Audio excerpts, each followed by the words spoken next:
Hello, everyone, and welcome to the Big Brother 25 Roundtable Stockwatch podcast.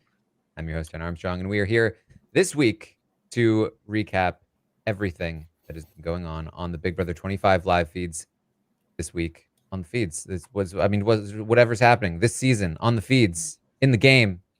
What's happening? Nobody knows, but we're here to talk about it, and with me to talk about it is a special guest here, Peridiam. How you doing, Peridiam? I'm pretty good. Having a good time watching Big Brother 25 just passes by. Smelling the smoke in the air. I'm afraid of what's going to happen with the double eviction, and I feel like we're stuck. Smoke.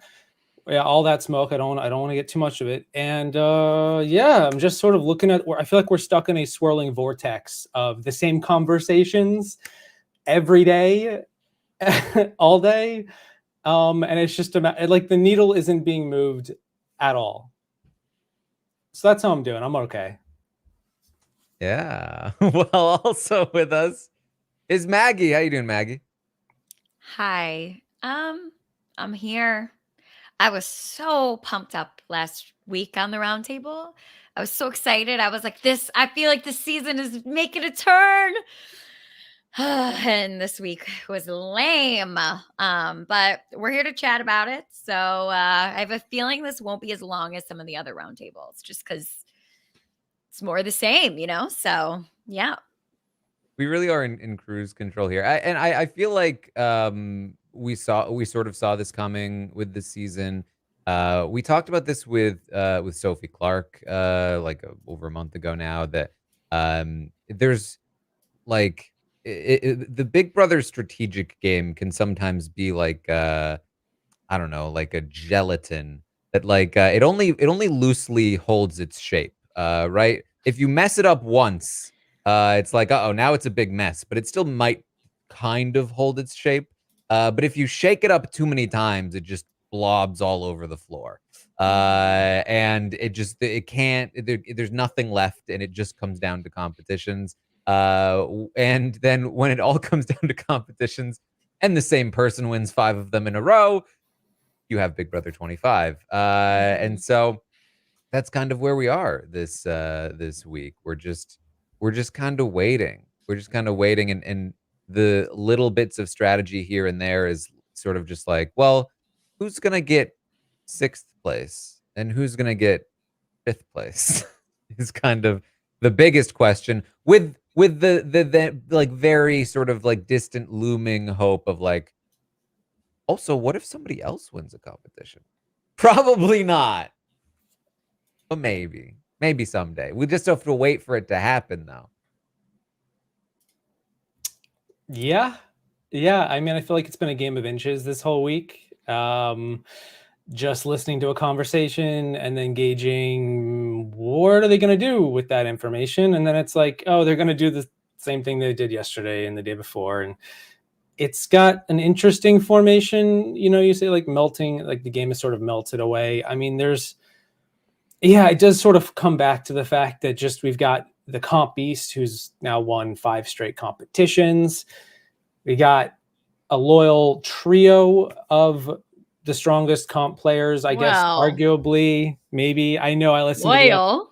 I know loyal. Well, okay, a little less loyal after the past 6 hours or so, 4 hours. We'll see. We'll talk about it. But then you've got some players who are making some very questionable calls this week in particular. So we'll get to talk about that. And it's like everyone's sort of almost in that Spider-Man meme where they're holding the guns and they're pointing at each other. They're all in the same spot. But really, we know as analysts of this show that it really does come down to just winning those competitions. And so that's just where the conversation is left at the end of the day. We're waiting for Thursday. We're just waiting for that Thursday to happen. Yeah, I try to I try to remember that, like, and we talked about this at the beginning of the game too, that like when you're not in power and when you've been without power for a long time, you can sometimes start to make increasingly bad decisions as the game progresses. I think that's what we're kind of seeing with Felicia here. But it's also like I'm trying to like make sure I'm paying attention to the circumstances with I'm in my head now because I recently saw the new Saw movie, is sort of like these people are like trapped in a Saw trap, you I know, was thinking the exact same thing. really? That's so weird. I've only seen the first two Saw movies, but I was like, a lot of these players feel like they have to sacrifice a part of their game Yeah. to get ahead, but are they willing to sacrifice? And then is it worth the risk? Are they going to And they're so survive? panicked and powerless that they're just making frantic and poor decisions left and right. And so it's Maggie is I didn't make disturbed that by us, right? connection. I didn't make that connection. But glad you two did. Maggie, have you seen the Saw movies? I've seen the first one, and it was a terrible experience. So I watched Not the a first horror movie girl. I saw one, I loved it, although I'm not big into horror movie. I watched two and I just couldn't take it.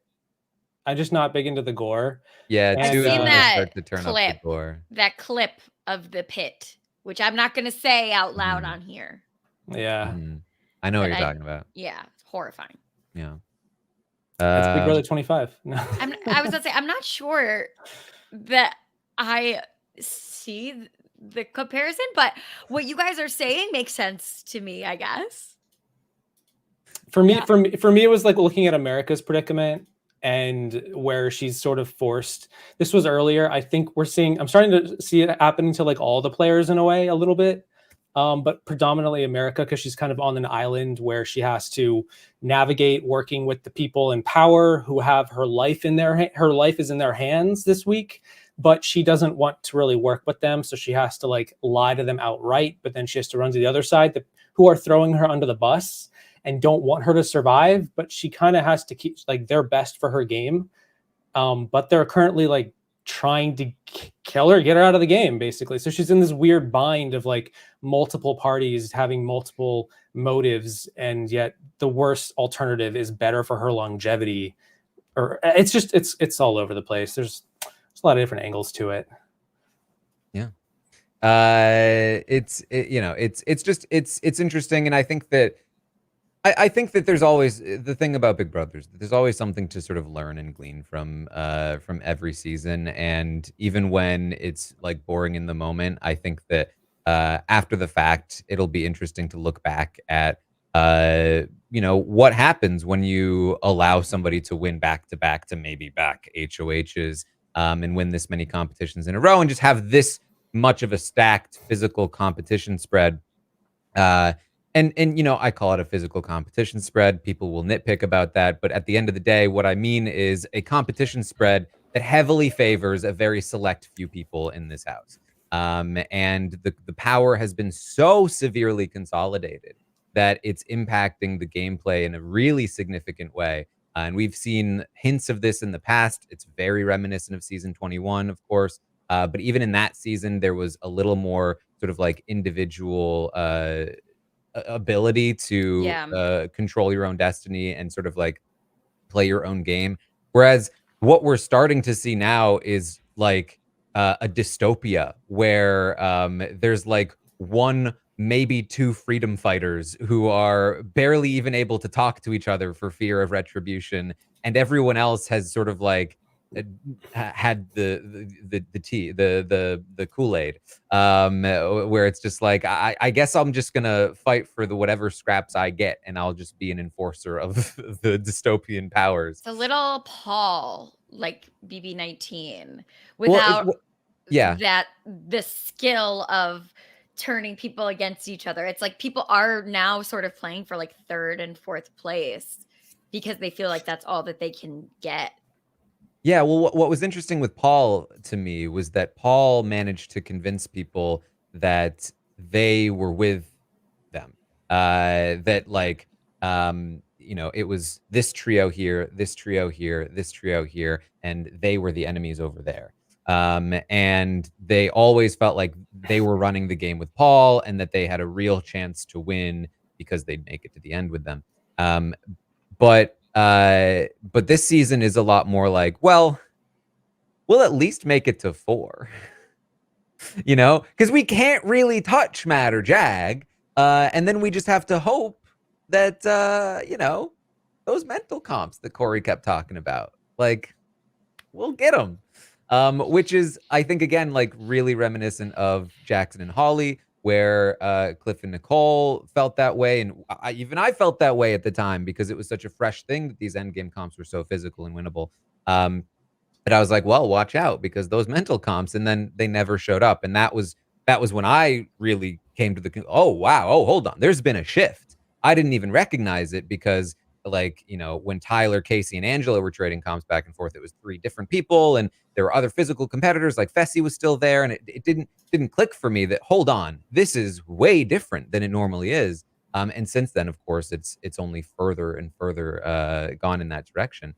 And yet we're still getting players, unfortunately, who are convinced that these competitions will come up and that they will have a chance. And the sad reality is that the game of Big Brother is primarily one of competitions. It's one that the competitions are by far the first and foremost thing that you have to be concerned about in the show. You need to be targeting the comp beasts early and often, and you cannot let up at any point. There is not one single eviction you can let go by evicting the lesser competitor, because if you do, you will leave at least 1, maybe 2 big, strong competitors at the end that will just rush the entire show. And you will be completely stomped out. We've even seen this in Big Brother Canada recently, where it's not even that bad. It's not even this bad, and it still happens. That is so sad. But is it a bug or is it a feature at this point? That's another thing. Like for us, it's frustrating. Do the producers care? Because this started, 7 years ago. I mean, if you look at the trends of the comp design and the repetition of the comps.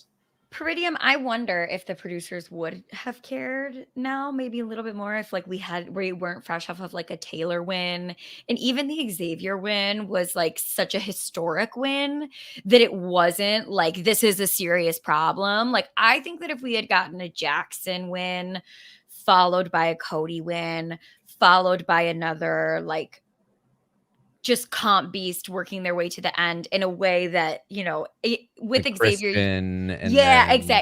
Exactly. And then like I think that then they would be more concerned, but I think because we just had somebody like Xavier win who is, it was such a historic but it was such a historic moment overall, and like Tiffany didn't lose to him at the final 3, like she lost at 6, and like we had Taylor overcoming Monty. Like I think that they maybe aren't as concerned with it because we still have gotten some satisfying winners.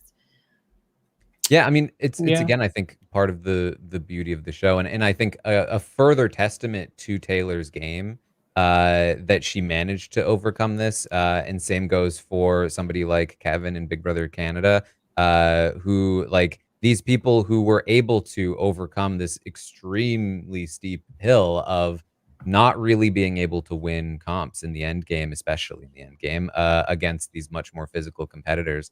And still managing to squeeze out a win is just incredible work because the level of difficulty is so high. And then, of course, that was honestly the least of Taylor's concerns that season.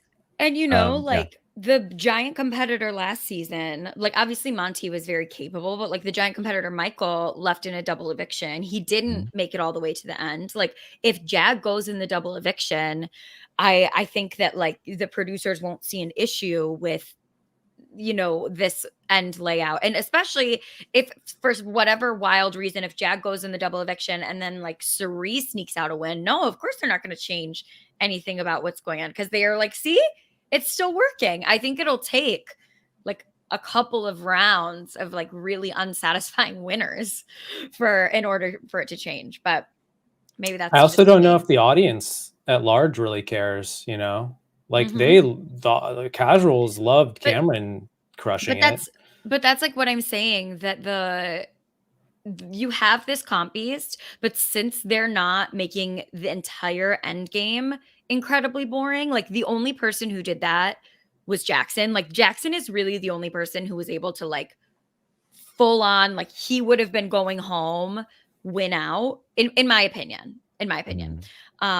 Full on win out. And like, obviously we know how that win was received.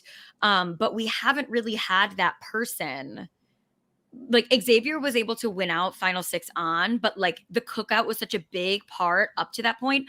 Michael, was left at final 6. I feel like the audience, again, it comes down to how satisfying the winner is. And if we see somebody run these comps, be immune from final 9 on, and make the whole season boring and then win 2-3 seasons in a row, like it might just be, I don't even know like if it's necessarily a winner that's unsatisfying or not.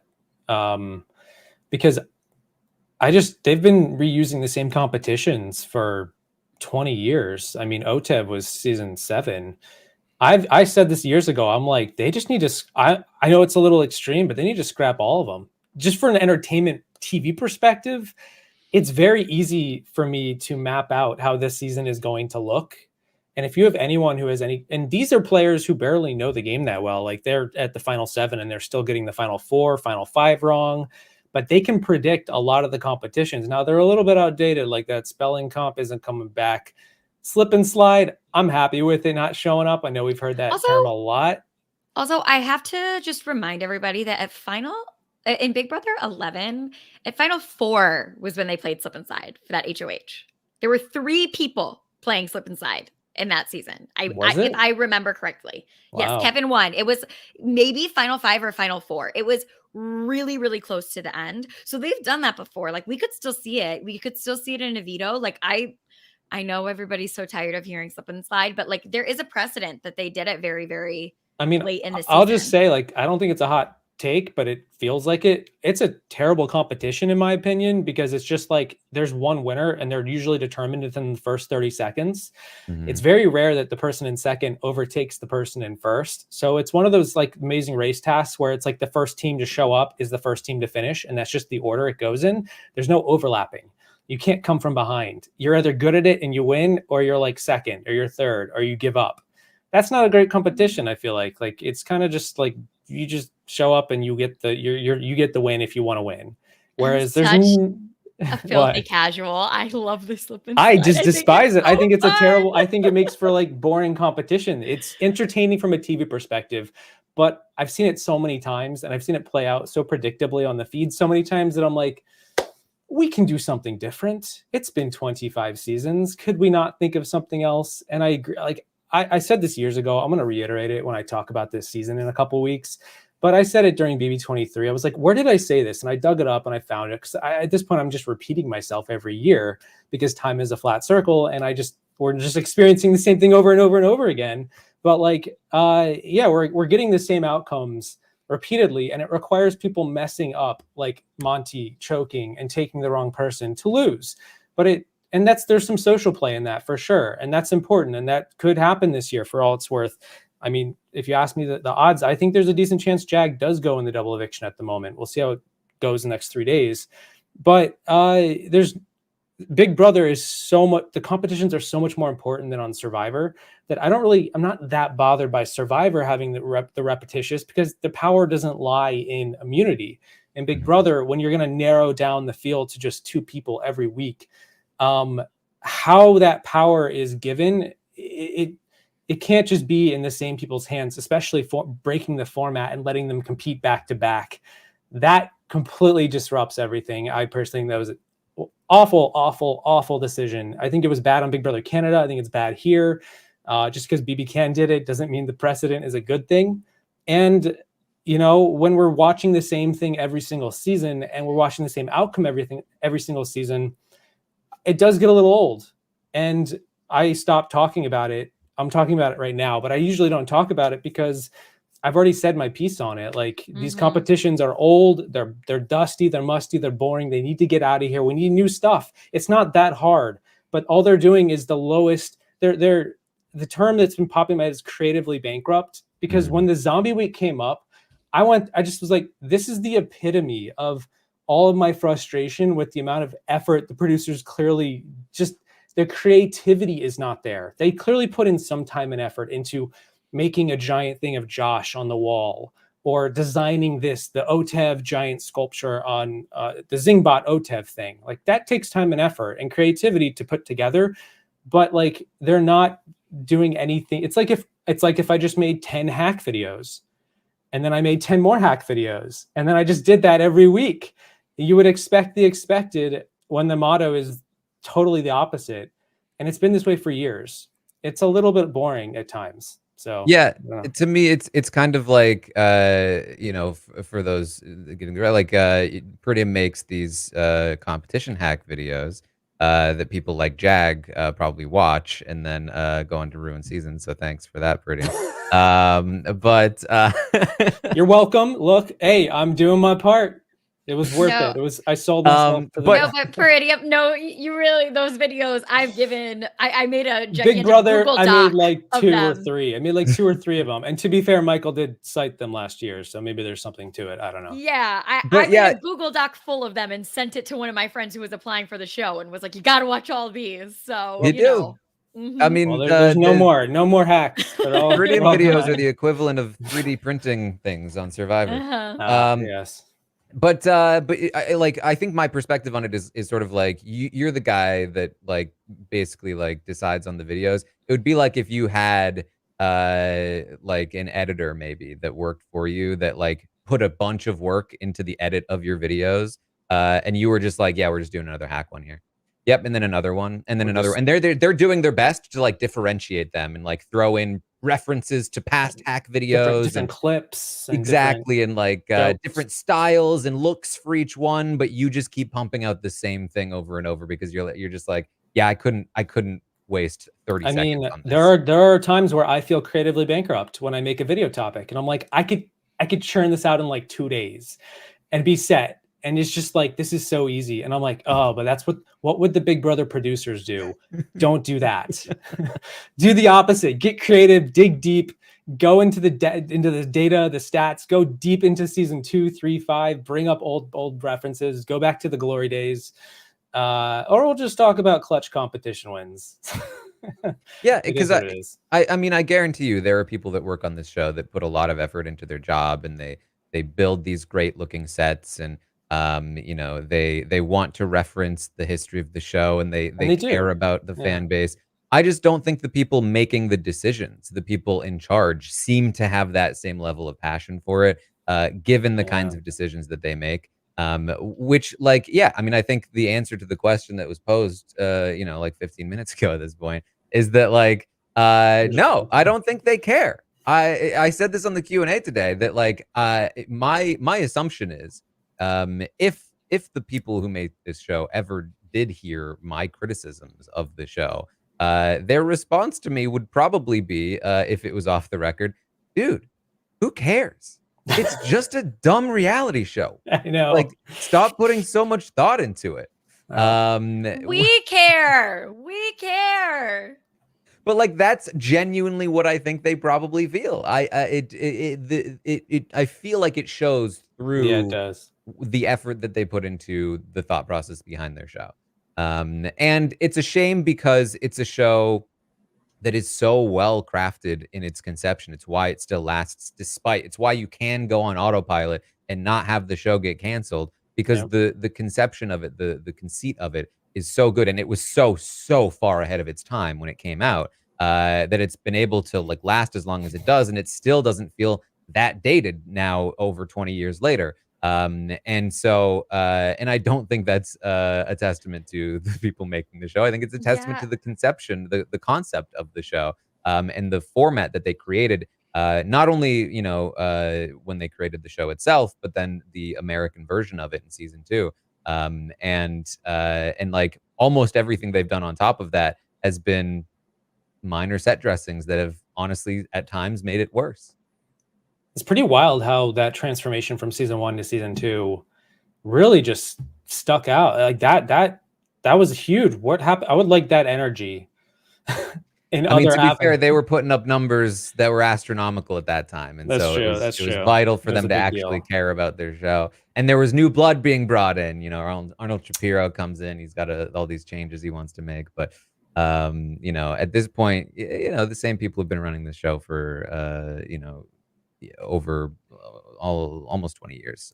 So I would say my frustration isn't even with the people on this season per se. It's not, there's no one in particular that I'm like disappointed in, and like Jag is winning a lot, but he's been one of my favorites. He's been like top 4 most of the season, so he's still there. I like the guy. Like I enjoy watching him, even though he's sometimes a 1 in the Stockwatch. Like it's interesting. It's it's not an it's to see a guy with multiple 1s now be possibly the front runner or close to the front runner.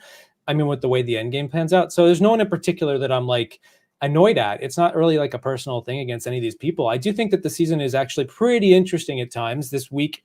While also slow, there are a lot of slow times. I just pause the feeds, let a couple hours sink into the nether, and then start skipping around the boring conversations to get to the juicy good bits. That's how I like to watch my feeds.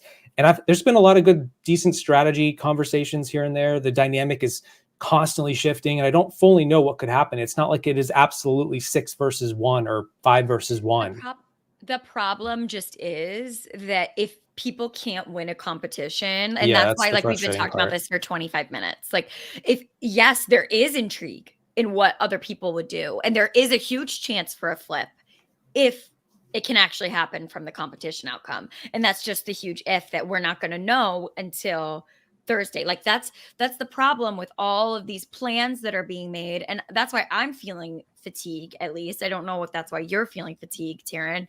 Probably because also you thought that the season would be over. So you planned, things to do with free time, and then it was still going on. But like, I think that my fatigue is coming from the fact that like there is opportunity for great excitement to happen if only these competitions were winnable for a large majority of the house. The Corey versus Jared blow up was in like the middle of September. That was supposed to be like Final 4, Final 5 at that point. I was out of the state and I had like no Wi-Fi that day. I was living, it was awful. I was talking to Taran before I went live about that and how he was in Vegas and all that stuff. And yeah, it's been a really long season. Which parts is like maybe that's why it feels a little bit like at times pretty slow, and they're sort of like just dragging out these, like they're like, we have way too much 100 days. They're usually doing 85 or less. So they're like, well, we got to start adding in like 2 extra weeks of competitions. Let's just keep it, maybe next year will be the year where they completely change everything. I don't know, because there won't be this writer strike. And yeah, and I do this all the time, but like it's such a stark contrast to Survivor, where they very clearly do have a passion for the show, and sometimes that passion leads them in directions that people don't like. But for me, at least, it's always like at least they are trying. And when we heard about 90-minute episodes for Survivor, which is their version of the 100-day season, it was like, well, if this were Big Brother, there's a fear here that it's just 90 minutes just means extra padding, more advantages, more annoyances. But instead, I think so far what we've got from this season of Survivor is an actual shift in how they're editing and portraying the storylines on their show. And they've actually made use of the time. They're not just padding in extra bits. It's not a 20-minute tribal. It's not a whatever, right? Like they're actually putting effort into it. Whereas Big Brother, they were just like, oh, 100 days instead of 80? Well, how can we fit 20 days of padding into the season? Like, and that's just what instead of thinking up new and interesting ways to like add in new elements, interesting elements, they just recycle old ideas with a fresh coat of paint and just toss in as many as they need to fill the schedule in the way that they need to. They did do pressure cooker. That was this season. That was, and then they nullified it. And then they nullified it. Right. Like, what is? Oh gosh, that's like, that's so bad. It's so bad. The pressure cooker and nullify it with a power. So here we are. We are, and I want this to be clear too, that like, speaking for myself at least, like I bear no ill will toward Jag for winning 5 competitions. Like, good on Jag for winning 5 competitions. Good on Jag for taking advantage of the situation. The same way that I would compliment Derek Levasseur for taking advantage of the Battle of the Block twist. Like, use what is in front of you to your fullest advantage. Do I think Jag is a great player? No. I don't think he's using it as much to his advantage as he could. But I do think that he is, doing what he needs to do, and he's getting as far as he can in the way that he can, as a player that was evicted once and almost twice. And I think that I honestly think that he's a good guy who's maybe a little bit riding high on his own supply at the moment, considering he's won 5 competitions in a row. But I think we That's see that Big most Brother. people do. Exactly. That's Big Brother. That's the fun in Big Brother. Somebody gets high in their own supply, and then they cry waving an American flag making pies. Like that's what we love about the show. Yeah. So I don't want to see like the frustration is leveled at production for allowing, and not only allowing, but basically encouraging, pushing along this kind of thing to happen in the first place. And so I just don't want people to feel like this is something that is leveled at Jag, because it's not. Any frustration that I have at Jag is just the comments that he'll make that are like, okay, dude, chill. You're not the second coming here. Nobody else in this game is less valuable than you. You got evicted. Like, come on, let's be real. Mm-hmm. Yeah, I'll bite the hand that feeds me every day of the week. Just don't hit me too hard, guys. Like, don't slap me with copyrights. It's okay. It's not that big a deal. But yeah, it's frustrating. And I'll recap it in a few weeks with a review of the season. I outlined a bunch of pros and cons, and there are probably twice as many cons as there are pros. But that doesn't mean it's a bad season. I still like the season quite a lot. It's like I can't. It's hard for me to be like BB24 is like a top 5 season, and then turn around and be like BB25 is not. It's like they're so similar as far as the production of value, and it really comes down to just like the casting and the dynamic week to week, and how is the gameplay unfolding. And even if the gameplay is bad, like in the case of BB25, is it entertaining? Am I entertained? Am I hooked on the feeds? Am I engaged? And I would say for the most part, like I know there's been a lot of doom and gloom this week, but I've been watching him, and I think I'd be watching him regardless of whether I was on this podcast or not. I would be watching it regardless, and I'd be keeping up to date with it and enjoying myself for the most part. I do find the swirling of, it's like a vortex of just like positioning and telling people lies but truths, and it's like I'm lying to them but I'm telling the truth to these people, and just it's all the same. It's kind of reminded me of a bit of like Big Brother 18, where there were like multiple duos. Although, okay, Taran, you had a thought. I just had an epiphany in my own brain that you sparked, which is that like it feels to me like Big Brother production, the reason maybe they would even like somebody like Jag is because they are Jag. Like, you know what I mean? Like, they have this wildly successful show. And that, let's be real, Alison Grodner was there at season 2. She was working with Arnold Shapiro, but like, they now just can kind of coast, and the power has gotten to their heads, and they're high on their own supply, and they think they can do no wrong, and they're just kind of low effort, still succeeding because the path has been laid out for them. And they could be doing a lot better, like Jag could be doing a lot better, but at the end of the day, they don't really need to, because they'll still probably win. I mean, at the end of the day, they get to put their hand on the scale and decide the direction that they want to go, and we're just at the bottom of the bucket, or the crabs at the bottom climbing over each other, like the people who can't win the comps, just struggling to get by. Yeah, we are Siri. Like, come on. Yeah. Give us a little bit. Are Felicia. Who's blue? Or Bowie. Yeah, no, it's an interesting analogy. But anyway, I'm finding I do find the dynamic this week still intriguing enough for me to like give it some props, even though really in a way Jag shouldn't be HOH. Like that, it comes back to the fact that like the format of the show doesn't need to have that. It disrupts the narrative. I'm so big on, like, for me, my favorite seasons have good narratives from start to finish. partially why I love BB24 and the direction the season goes from start to finish, from where we start to where we finish.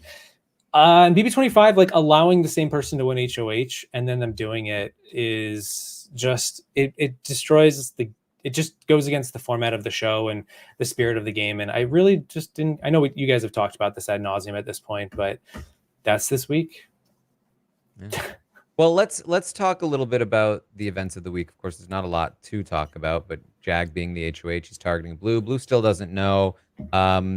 There's been some developments where Felicia has been ratting Siri out, and by that I mean lying about Siri, but also like the spirit of what Felicia is saying is true. It's just the actual facts of what she's saying aren't really true.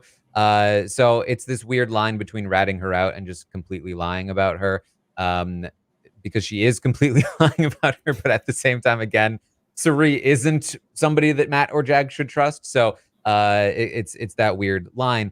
But I think that, you know, I was trying to explain how I felt Felicia is operating and sort of why this morning, but I don't think that it sort of like was, I don't think it came across. I don't think I was able to get it in a way that was interpreted correctly.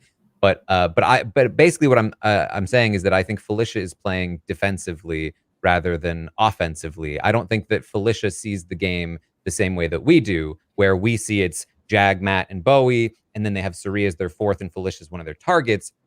Felicia sees it as there's a final four with Matt and Jag, and she's hoping that they're going to take a shot at Bowie before her or Siri. And then she's also hoping that she's in the three and that Siri would be the fourth. And that hopefully she'd be able to win that final three HOH. That's hopefully mental.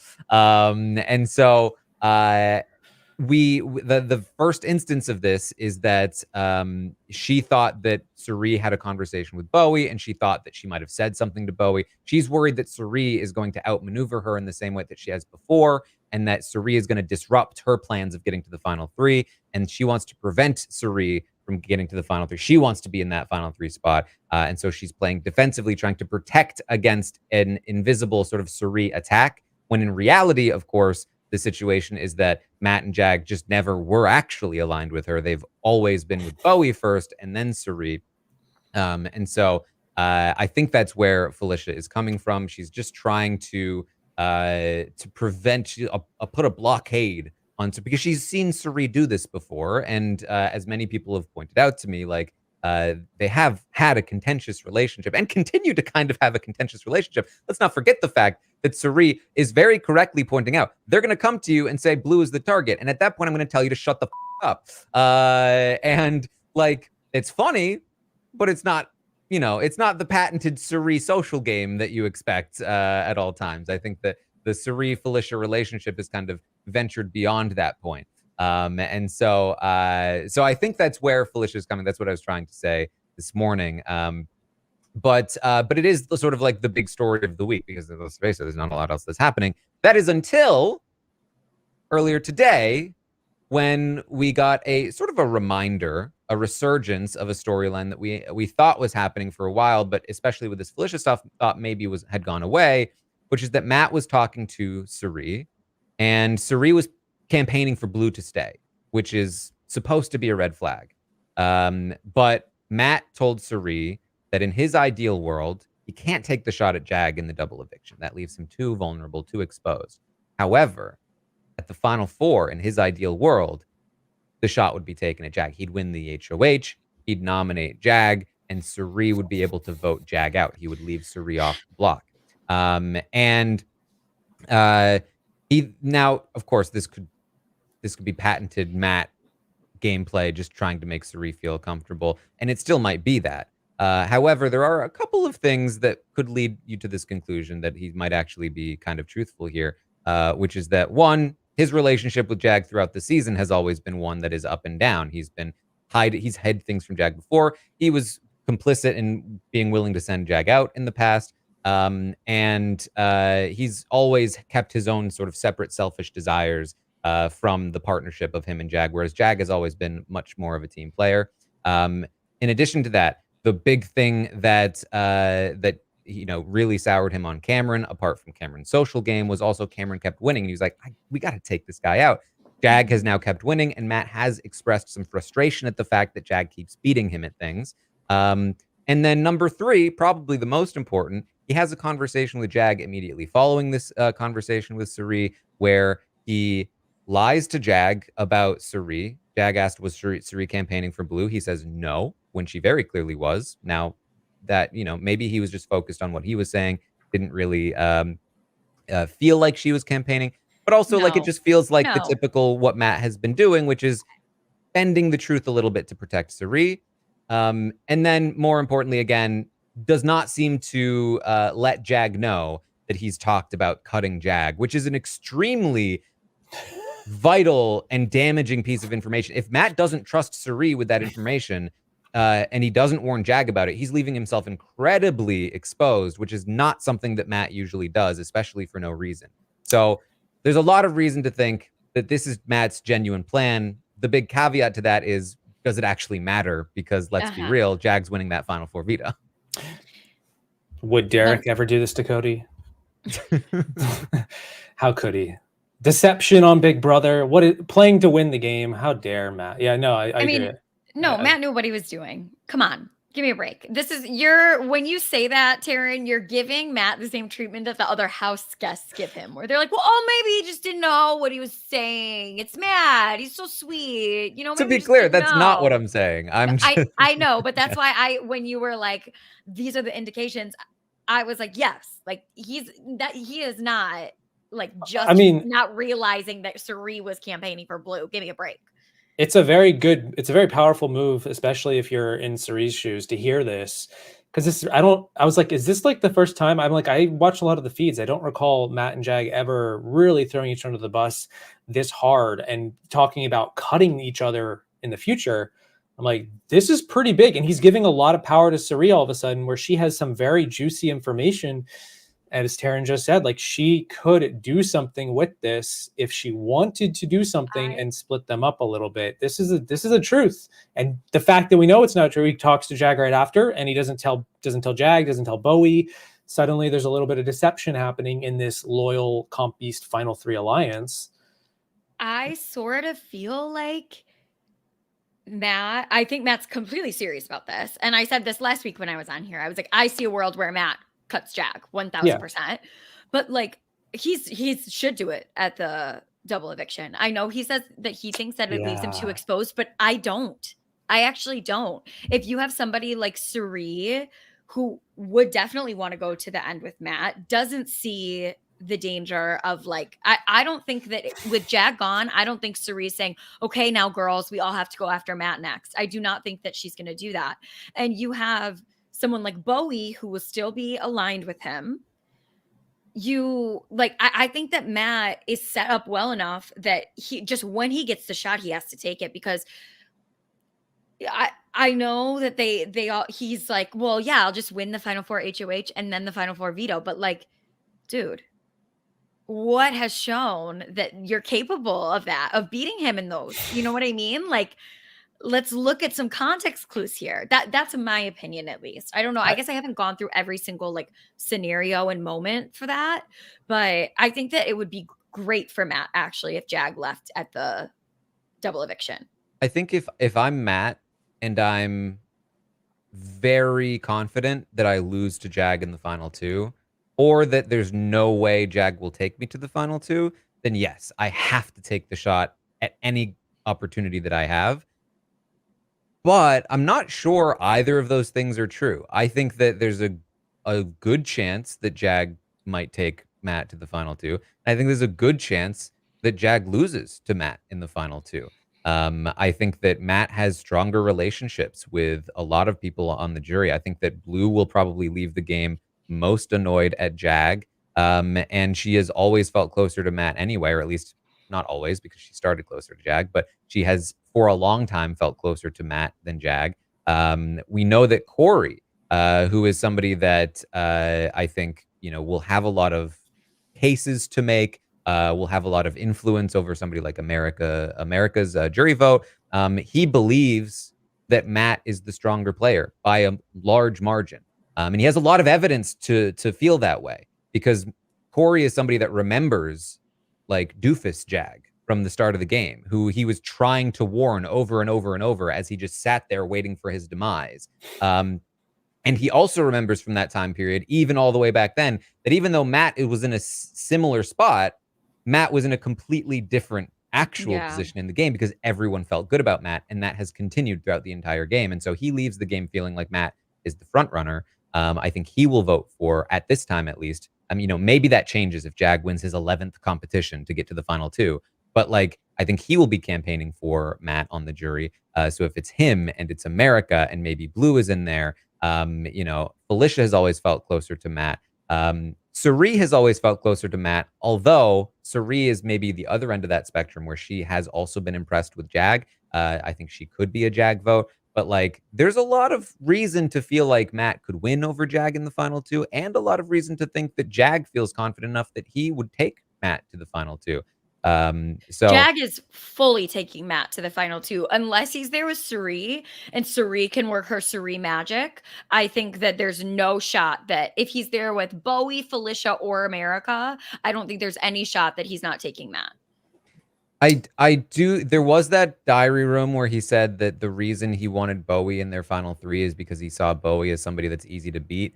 That and to comps, me, right? well, I think I interpreted what he was saying as in the final two. I think maybe he said in the end, beat in the end.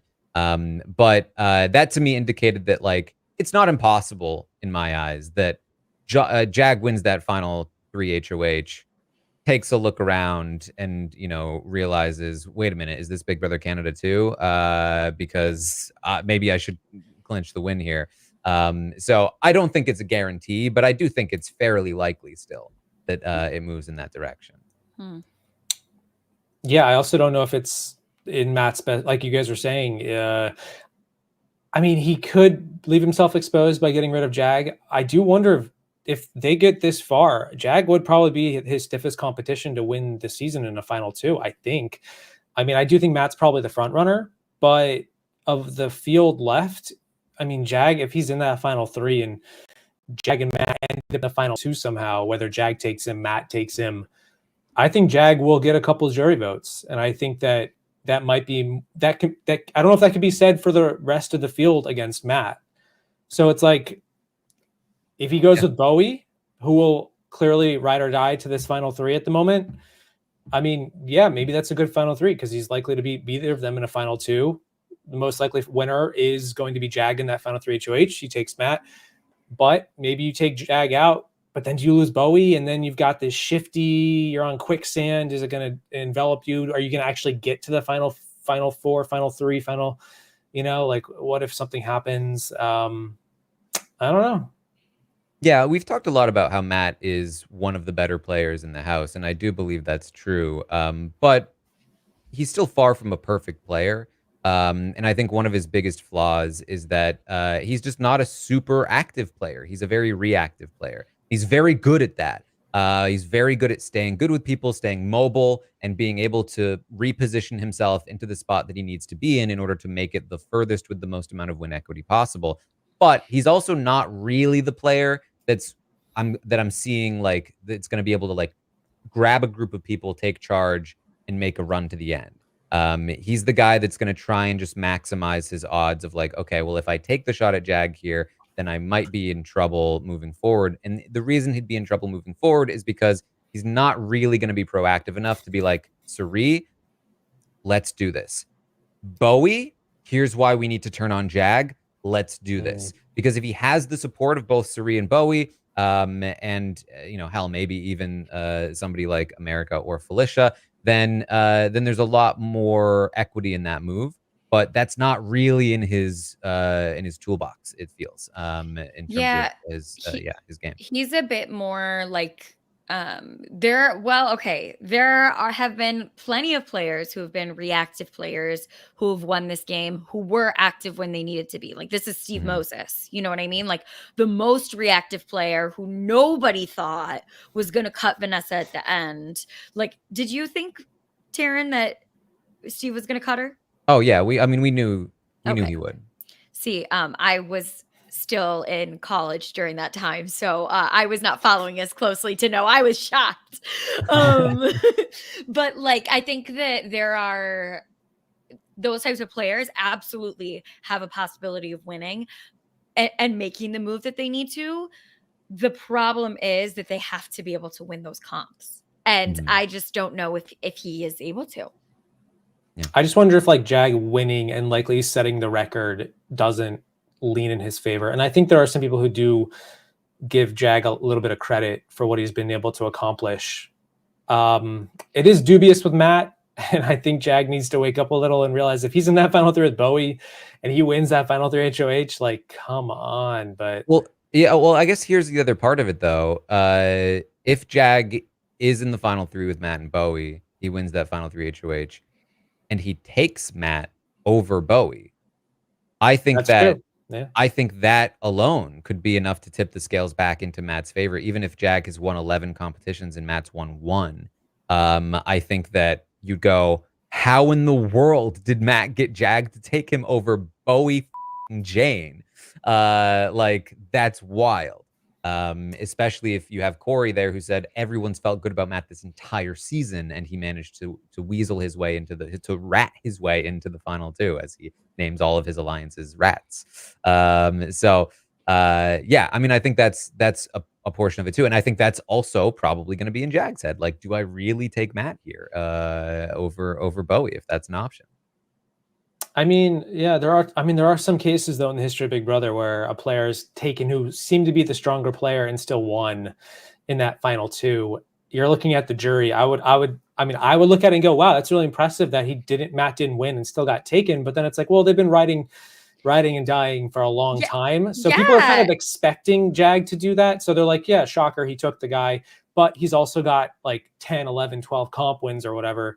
And they know, like, some players recognize, like Corey recognizes Matt's social game is really good. And I think America does too. And I think Siri likes Matt more than Jag. And maybe that tips her vote if this is the hypothetical final 2. But there are some players who, like Bowie, might vote for Jag. Cameron might vote for Jag based on everything. Felicia, Felicia. Sorry, yeah, I think Cameron is the most locked vote for Jag. Yeah. Mostly because they share the experience of having been evicted. Yeah, true. And it's like, do I trust Felicia and Blue to make that analysis on the spot when like Jag takes Matt? I feel like probably not. I doubt it's like much of I don't feel like it'll probably be like a feather in Matt's cap at that point. It'll just be like, yeah, we saw that coming, and guess who like got Matt there and did all the dirty work and like convinced everyone to do this. Like, I could easily, like, a week or 2 ago, I was kind of like, yeah, I think Matt would definitely beat Jag. But as these weeks are progressing, I'm feeling like Jag is getting more and more steam to win a jury vote just on sheer brute force over Matt. I mean, social game does usually reign supreme, so we'll see. But we will see. All right, let's talk through some of these survey questions. Of course, I asked the audience to rank the players from their favorite to their least favorite in the house. Current players. Do we have a guess at the top 3 here? America, Siri, and Corey. No. Yeah, I'd probably say America, Siri. Yeah, I think Matt. I mean, I would think Felicia, but I think after this week, with the way that she's so been against Siri, that I've seen a lot of tweets about how Matt would be a really satisfying winner and a good winner. Okay, I'll say the same thing, I guess. Part 2 of the question. Only 2 people changed their positions this week compared to last week. 2 people swapped spots, basically. Who do you think those people are? Well, what were the spots last week? So basically, it's gonna give it away. Okay, well, this is a hard one then, because I don't. 2 people next to each other in the order. Swap. I would say Felicia and Matt. I don't know if they were next to each other. I don't remember. You are close. Oh, okay. Felicia and Bowie Jane. America. Oh, Felicia and America. Oh, So Are there- last week, tough? Felicia had overtaken Corey and America to get second place Okay, I in the remember favorite that. list. This week, Corey is gone, and America has jumped over Felicia by a large margin, by the way, to be easily second place. Siri, America, and then a huge cliff, Felicia in third place. Then Matt, and then Bowie, and then Jag, and then Blue. All So, right. there I'm you not go. too surprised. I would say that mirrors my sense. That's where I'm at too. I'm rooting for America and Siri to do something, and I think they have the most sound head on their shoulders right now. And the Of, reason like- Blue, exactly, the reason Blue is on the bottom is because she has the least sound head on her shoulders right now. You know? I mean, she's kind of been like that for most of the season. So Mhm. Mhm. yeah. I asked the audience to rate the episodes this week. Last week they were a 4.8. This week a 4.4. So same general area, just in a downward direction.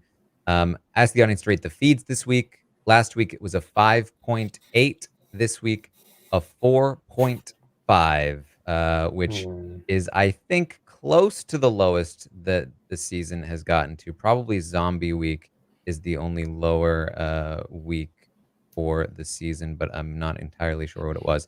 But yeah, I mean, it's been a bad week of feeds for sure. There's been Mhm. barely anything. A 2.9 for Zombie Week, so not quite Zombie Week, Yikes. but you know, a second HOH in a row without even a double eviction in between is rough stuff for sure. Definitely. Definitely. Then rate the season as a whole so far. Now, if we really want to be sad and look back, we can go to week 1, where the season as a whole was rated 8.5. And as the Wow. season progressed, you know, that rating held pretty strongly. It was, you know, in the high sevens, got to mid sevens, and then, you know, Zombie Week, it went down to 6.4, and that was like, oof, man, it's really fallen from grace here. But then it held at 6.4, moved back up to a 7, then dropped back down to a 6.6 last week, and then this week it hit a new low at a 5.7.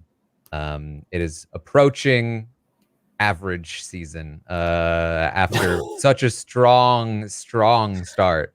And I think it can only go down from here if the trajectory maintains. Yeah, I think if it finishes strong, we'll be, you know, middle top tier, you know? But I think I don't know, this week I had so much faith going in from last week, and this week has really, I think, tanked some of that. I wonder what was BB24 at this point. I'm curious to know. I mean, obviously it's like finding that data right away, but because I feel like there are some similarities with like Jag being the Michael, and then you've got these questionable gameplay moves with Monty and Turner wanting to keep Michael going into the double eviction. The problem, just the problem is that there were enough competition threats that we were like, they can take Michael. Right. You know? I'm laughing because there wasn't a week 12 Stockwatch on BB25. Oh, yeah, the season was over. The season ended at number 11. Did it? Oh, So is it like week 9 at this point? Is that what we're doing here? All right. Well, interesting. Let's I did see.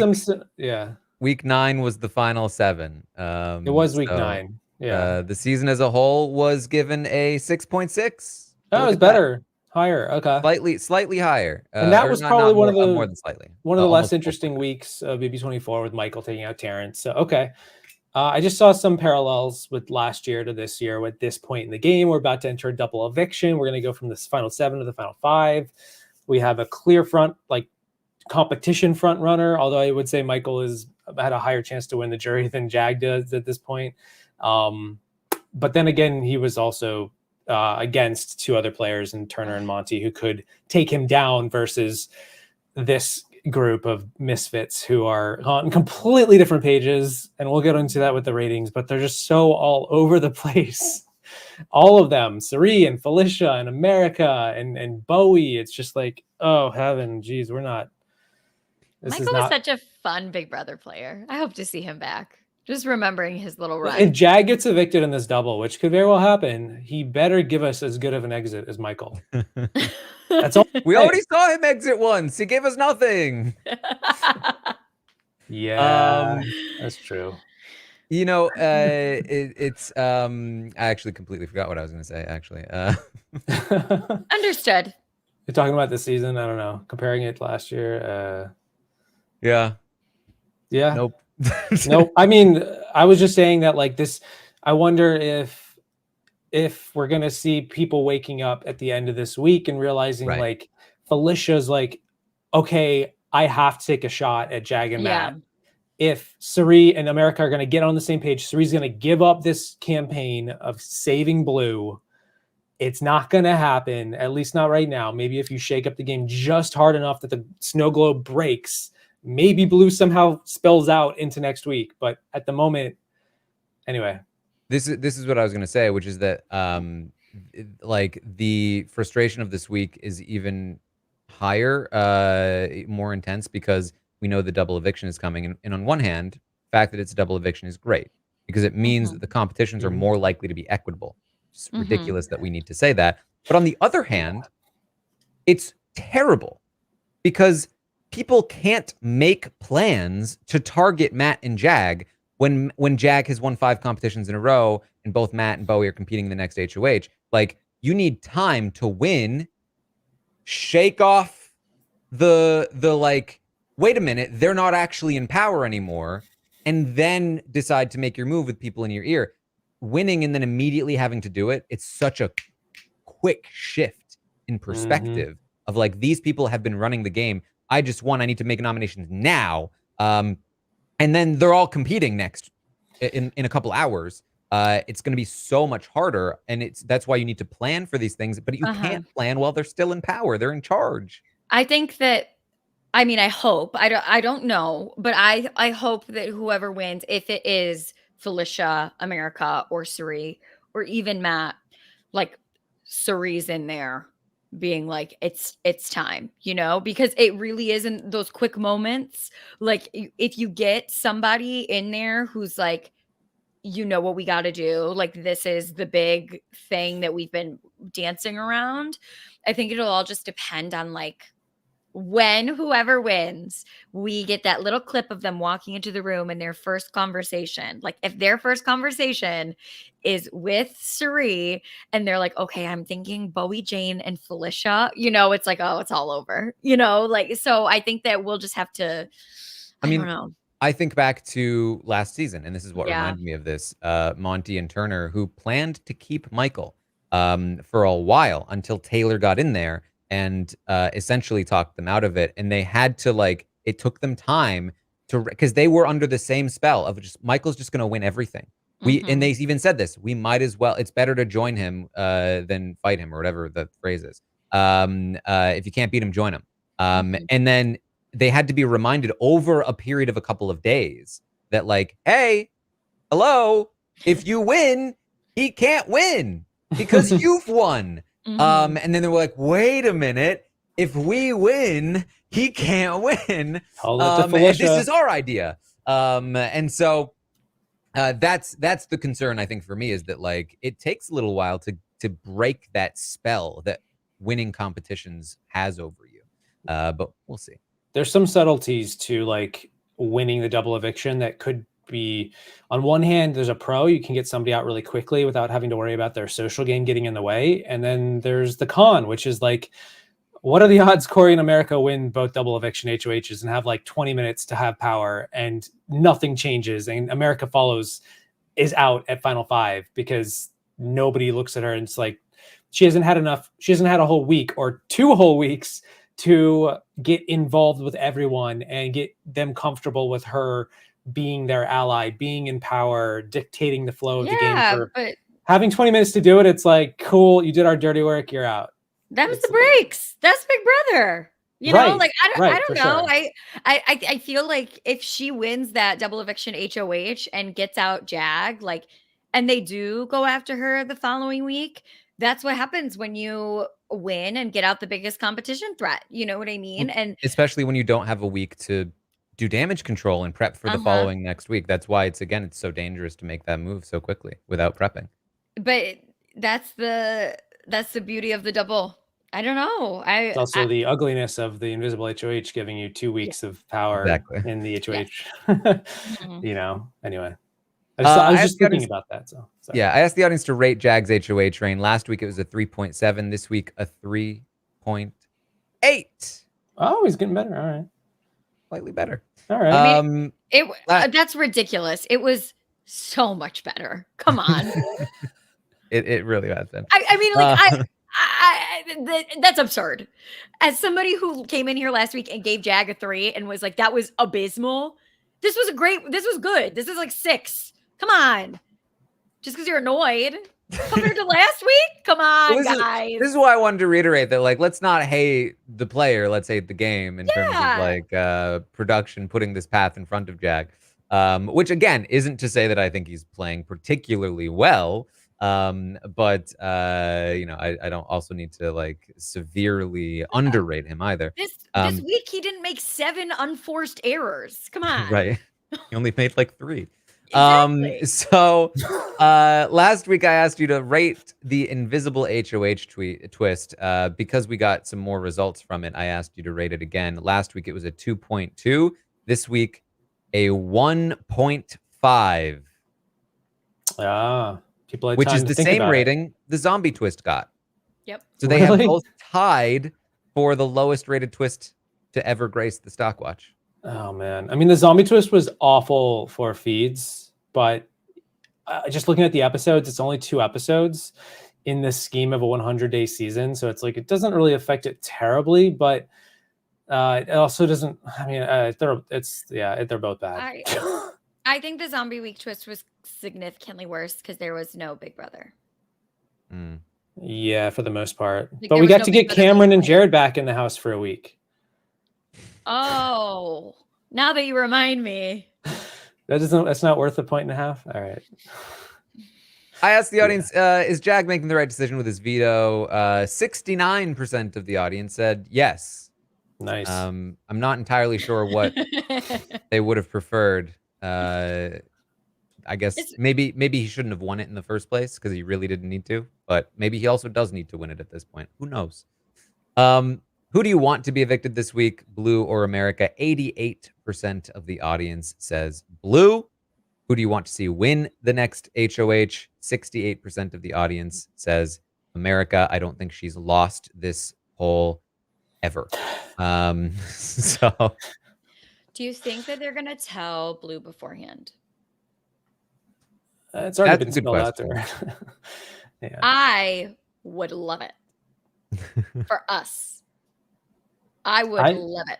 I think I would say they will, but I could see a reality. I used to think like 2 days ago, I was like, I think they definitely will, and then I was like, well, they might not. Now it's been lowered, but I do think they will by the end of the week. Yeah.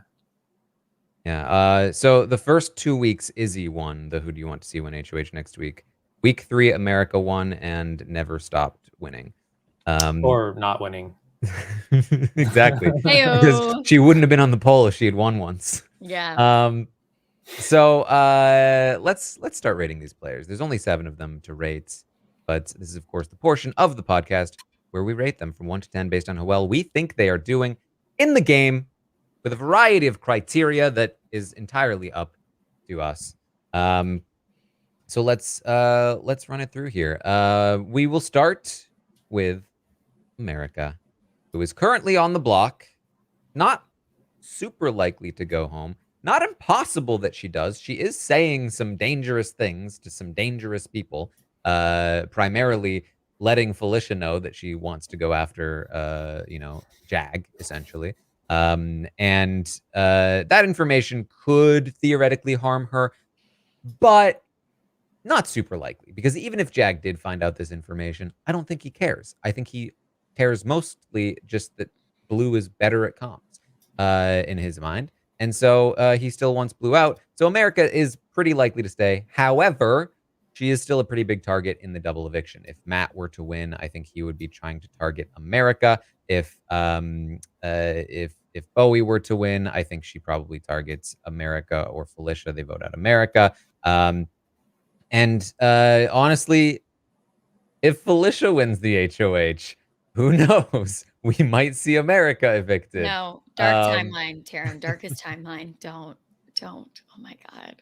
So oh my God. It's not looking amazing for America. She still doesn't have a lot of win equity if she makes it to the final two. Her position in the game is very precarious, but she is one of the only people that actually recognizes what needs to be done in the House and might be willing to do it. The problem is, even if she does win HOH and takes the shot, A, it might not land, as I outlined this morning, and B, even if it does, where are her allies after that? Exactly. Hey, no, wait, you hold on. I just Siri'd you. Hold on. Siri is an ally. Is she? Yes, she has not been ratting America out in order to keep blue. I mean, she has been telling Matt, America's coming for you. I think America will try to get you out. All right. What does that mean, though? Really, at this point, I mean, but like, again, it's just like she's not. You're correct in that she's not like specifically being like America told me she's going to target you two. She's just kind of trying to generally put the fear into Matt that America is going to come for him because she knows that Matt doesn't like America and that she wants America out over blue because she feels better about, I think, blue taking her to the end, which I think is fair. But do I think Siri would like be an ally of America? Not really. I think that she'll like team up with Matt and Bowie and she'll just try to play all sides, I think. And just go with whoever wins, which is not going to be America because she can't play. So sad for our girl. Dang it. I was hoping to give her a better score than I think now I'm going to. Look, you feel free. Well, you're really convincing me. I have to give her a 2. I think that she's in a very bad spot here. No. Yeah. All right, I'm not giving her that 6 anymore. No.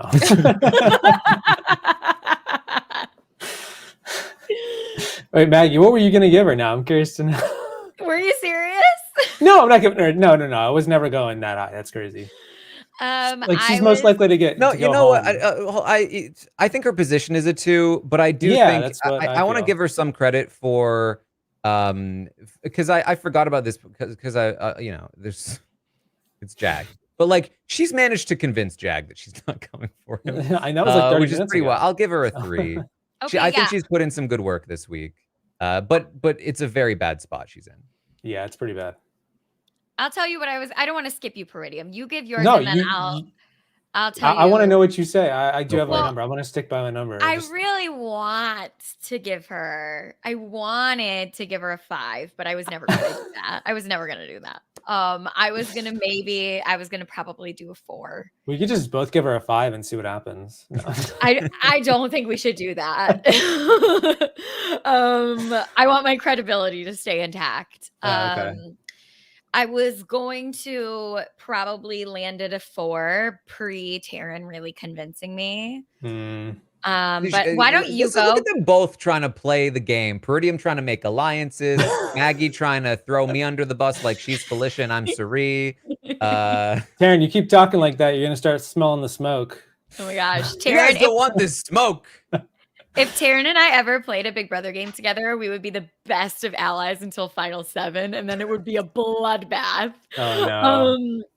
No, Peridiam, you go, and then I will go based on. Yeah, I want to hear everything. It's funny because I was waffling between a 3 and a 4, and I was like, on one hand, America's position is the most dire of anybody. Listening to these conversations over and over again, it's like she's most likely getting cut. If it wasn't for the fact that the history of the double eviction actually works in her favor, in my opinion, doing the research for the last 6 years, starting with Big Brother 19, 5 of the past 6 HOHs going into Thursday are trivia. One of them was a puzzle. Nicole Anthony won. Okay. Wow. Not even hurting America's odds there.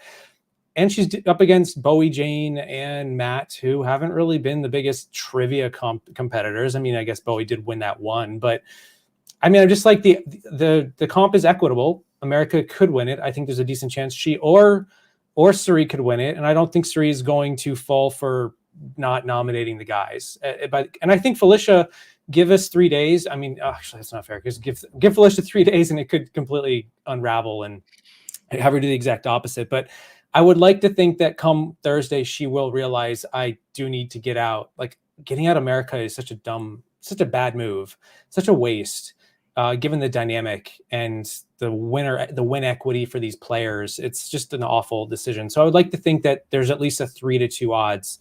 And, you know, I don't think Matt's going to flip and keep America if he wins the double eviction, but I think it's decent enough with Siri there. And maybe she wins the veto. Who knows? The veto does tend to skew a little physical, unfortunately, in the double eviction. I think that she is in a very saw trap position where she's like stuck between losing an arm or losing a leg. And it's like, no matter which way she goes, it's going to be painful. She's going to have people on one side giving her flack and people on the other side giving her flack. And on some hand, it's been 70, 80 days leading up to this. But I don't want to just hold all that against her. Like, she's playing quite a different game now by herself without Corey. And her position sucks. She's got herself in this position through 80 days of gameplay and losing allies and not winning comps and whatever. But she's held her head above the water enough for me this week, given she could tank her game. She could have terrible reads. She's got one of the most sensible heads that I'm listening to of anybody who's not even in a good, she's on an island. Yep. She's on an island in this house. Nobody's really vouching for her. They're all using her. They want to keep her along. Her position sucks. Her short-term safety is abysmal. It's like a 1. Although, to be fair, again, the stats on the double eviction HOH could lead in her favor. I wanted to give her a 4, partially because I gave Taylor a 4 last time I was on this Stockwatch last year. And guess what happened? So I'm just going to give her a 4 because I'm rooting for her. And I would like to see the season shaken up. And I feel like this double eviction is just what we need.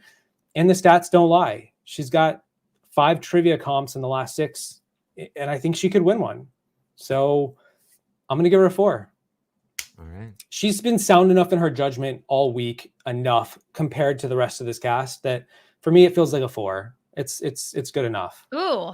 Yeah. Like, the way I see it is that her position in my eyes is way worse than last week, but she's playing way better. Yeah, she's playing a decent. I like watching her on the feeds right now. I'm like, yeah, she's one of the people I trust the most to make the right call. Yes to all of this. Yes. Okay, I'm giving her a 4 too. I'm giving her a 4. Now I feel more confident. The most triumphant 4. Yes. It's not that. Well, I also, because yes, I trust her that she's going to do what she needs to do. And also, if we're looking at an America HOH in the double and she does manage to get out Jag, now her biggest competition in these competitions, because Blue is gone and Jag is gone, is Matt, which means she could easily pull out a veto or 2. You know what I mean? Like, if she's going against Bowie Jane, Felicia, and Siri, like, it evens the playing field a bit more for her in these competitions. And she hasn't performed amazingly, but who knows, when you take out Jag and Blue, what could happen? So I don't know if that's what is going to happen, but because she seems to be one of the only people who's looking at the board and being like, these guys have got to go, I know what I'm going to do, and it's what she has to do, I'm giving her a 4. I did just realize she could get evicted on Thursday, though. Yeah, like, that was part of my rating as well. Like, that could definitely wear She's not going to get evicted. Yeah, you're relying on Jag and Matt and Bowie Jane, though. So the unreliables. Well, listen. The audience agrees with you guys. Oh, nice. The audience also gave America a 4. So there you go. You know what's up? Peridiam, how do you feel about Blue? I feel terrible. It's delusional. It's delusional season. I like the joke of like her twin sister Cobalt shows up for like 12 hours and then just like disappeared forever. She occasionally has the right read. She was on the cameras for like 5 minutes today and was like, she gave me a good understanding of where her head's at. and where her future looks good if she wasn't being evicted.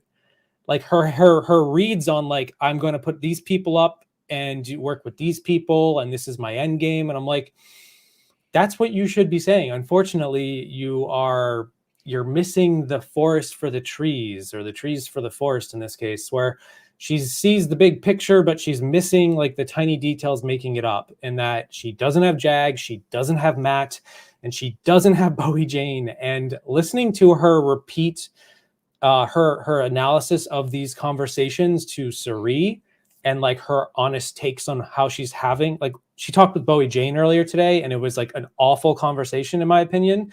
And Bowie Jane immediately leaves it and goes to Matt and is like, God, that was a painful conversation. And I'm like, that was so painful. And then Blue talks to Siri and is like, yeah, it's not bad. Like, I feel pretty good. I think this is okay. Blue's reads are so off with how she's assessing where everyone's head is at. And while I like what she wants to do if she were to survive, the problem is she's not going to survive at this rate. And she's not, because she feels comfortable enough that she thinks she will survive, until they tell her she's not. I don't know what that's going to look like. Like, is she going to somehow pull a rabbit out of a hat on Wednesday night, if they even do tell her, and somehow convince them to keep her? Because in a way, I'm like, I don't know. It's weird. I thought for a while that she would have actually wanted to work with Matt and Jag to like the final 5 or so through the double. But now that she's saying she won't, she's saying she would target them.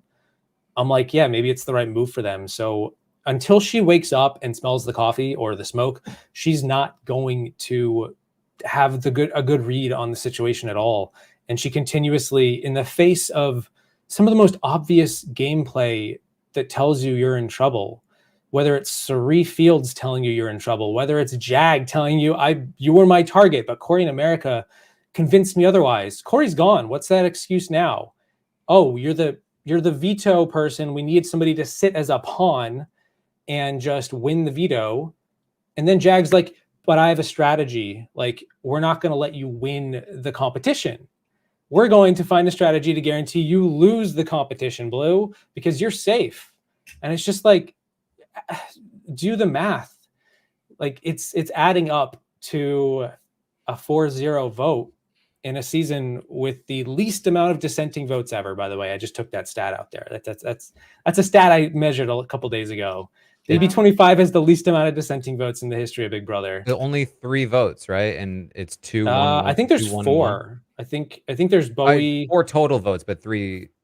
Yeah. Occasions. Yeah. Right. 3 occasions, 4 total votes. Blue's going to. I don't think we're going to get a 2-2 with a Jag splitting it. It's going to be 4-0. Yeah, it's just looking bleak for her. I was going to give her a 1 up until I heard her talk about her decision to. I think she is a 1 at this rate, but she could survive, and she does have a good analysis of what she wants to do, and I like seeing that. I like the decision making of where she wants to go. Like, it bumps her up, but I feel like she's a 1. Like, she was giving me 1 all week. She's been giving me 1 for a lot of the season. And it would be really disappointing if I didn't go with my gut and just give her a 1 right now. Because like, it is terrible gameplay. Like, I like where her head is going, but it's just, her head won't be on her shoulders on Thursday to do anything. So I'll give her a 1.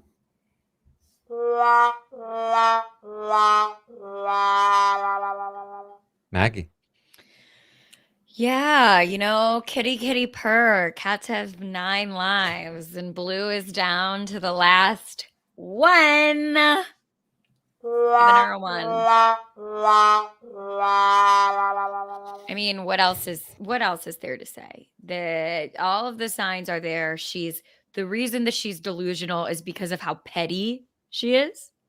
Which, like, hey, a petty Big Brother player is a fun Big Brother player. Don't get me wrong. Yeah. But we're rating gameplay here. And like, come on, we're okay with going on the block after knowing you were the target last week and you had to win veto to save yourself. Like, I have nothing else to say. Come on, what are you doing? Like, come on. Yeah.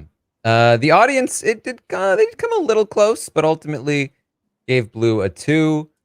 But I will be giving blue a 1. As Maggie said, maybe it's going against the grain, but I kind of love that blue is just on a vengeance tour. She just wants to be the best showman. She said so on the episodes themselves. She just wants to outlast America. She just wants to get revenge on Corey and America for taking that shot. I think that's good television. I think that's fun. It's like, it's not that deep. It's not that serious. It's just jealousy. It's just whatever, right? It's it is honestly very Allison, Big Brother 4.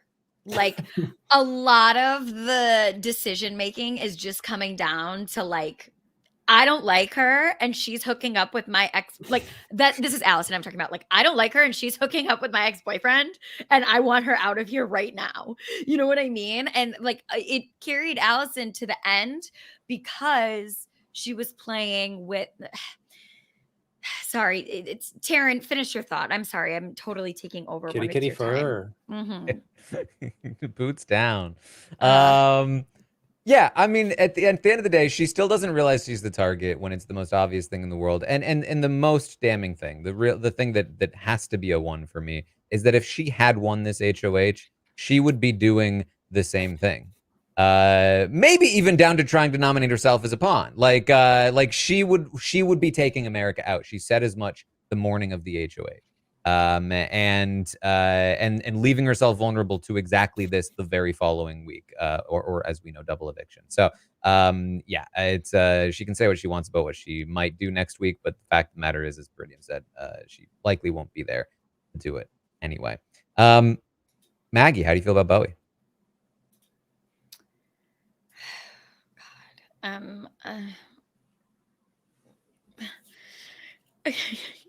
I don't want to go first because I don't think I'm gonna. I'm curious. I don't want to be like savage. Like, no, please, please roll out the red carpet. I don't want to be like savage, but like, Maggie, we're on the same page. It's okay. I just like feel like you can do it. She's like kind of irrelevant in the game. Like I know she's a huge piece here, and she's a very valuable piece, but like what is she like doing for her own game? You know what I mean? For her own win equity.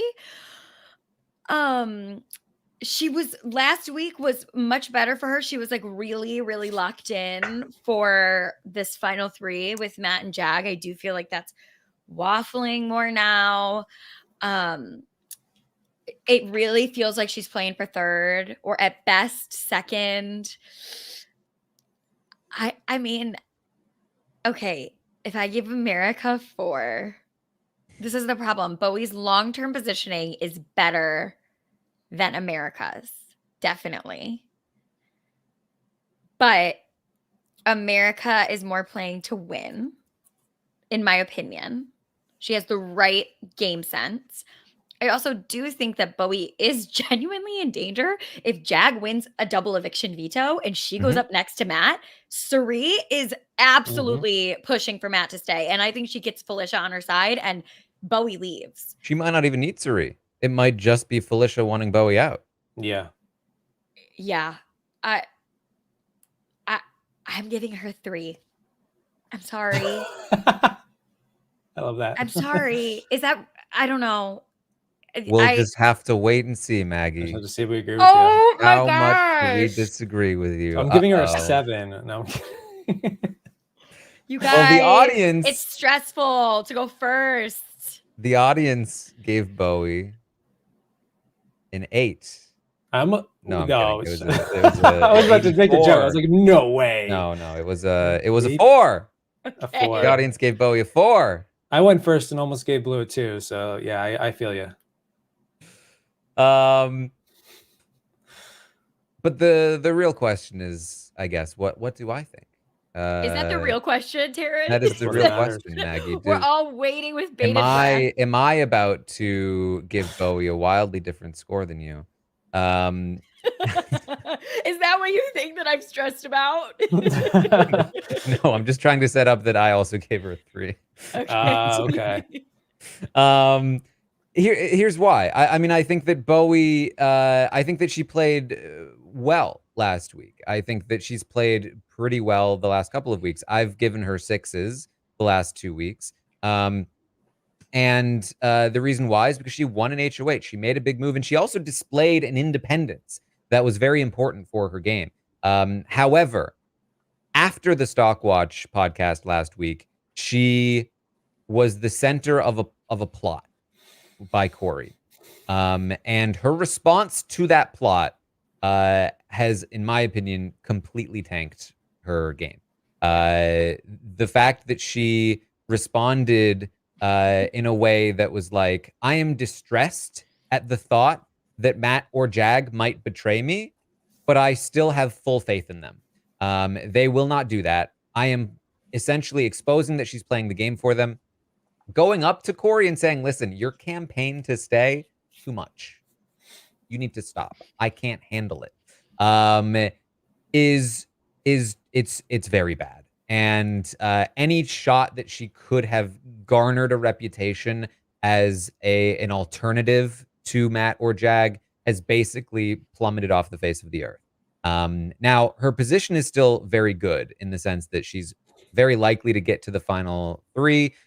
She might even have a shot at winning that final HOH. It's not completely impossible. All Matt needs to do is mess up part 2. And Bowie is physical enough that she might be able to overcome his physical advantage with her mental prowess in that competition. If Matt messes up enough, which isn't to say that Bowie is great at those mental comps either. But again, there's an opportunity there. And also an opportunity for her to win part 3 over Jag, who is also not the best at these quiz comps. Is it likely? No. Will she win? Even if she does, almost definitely not.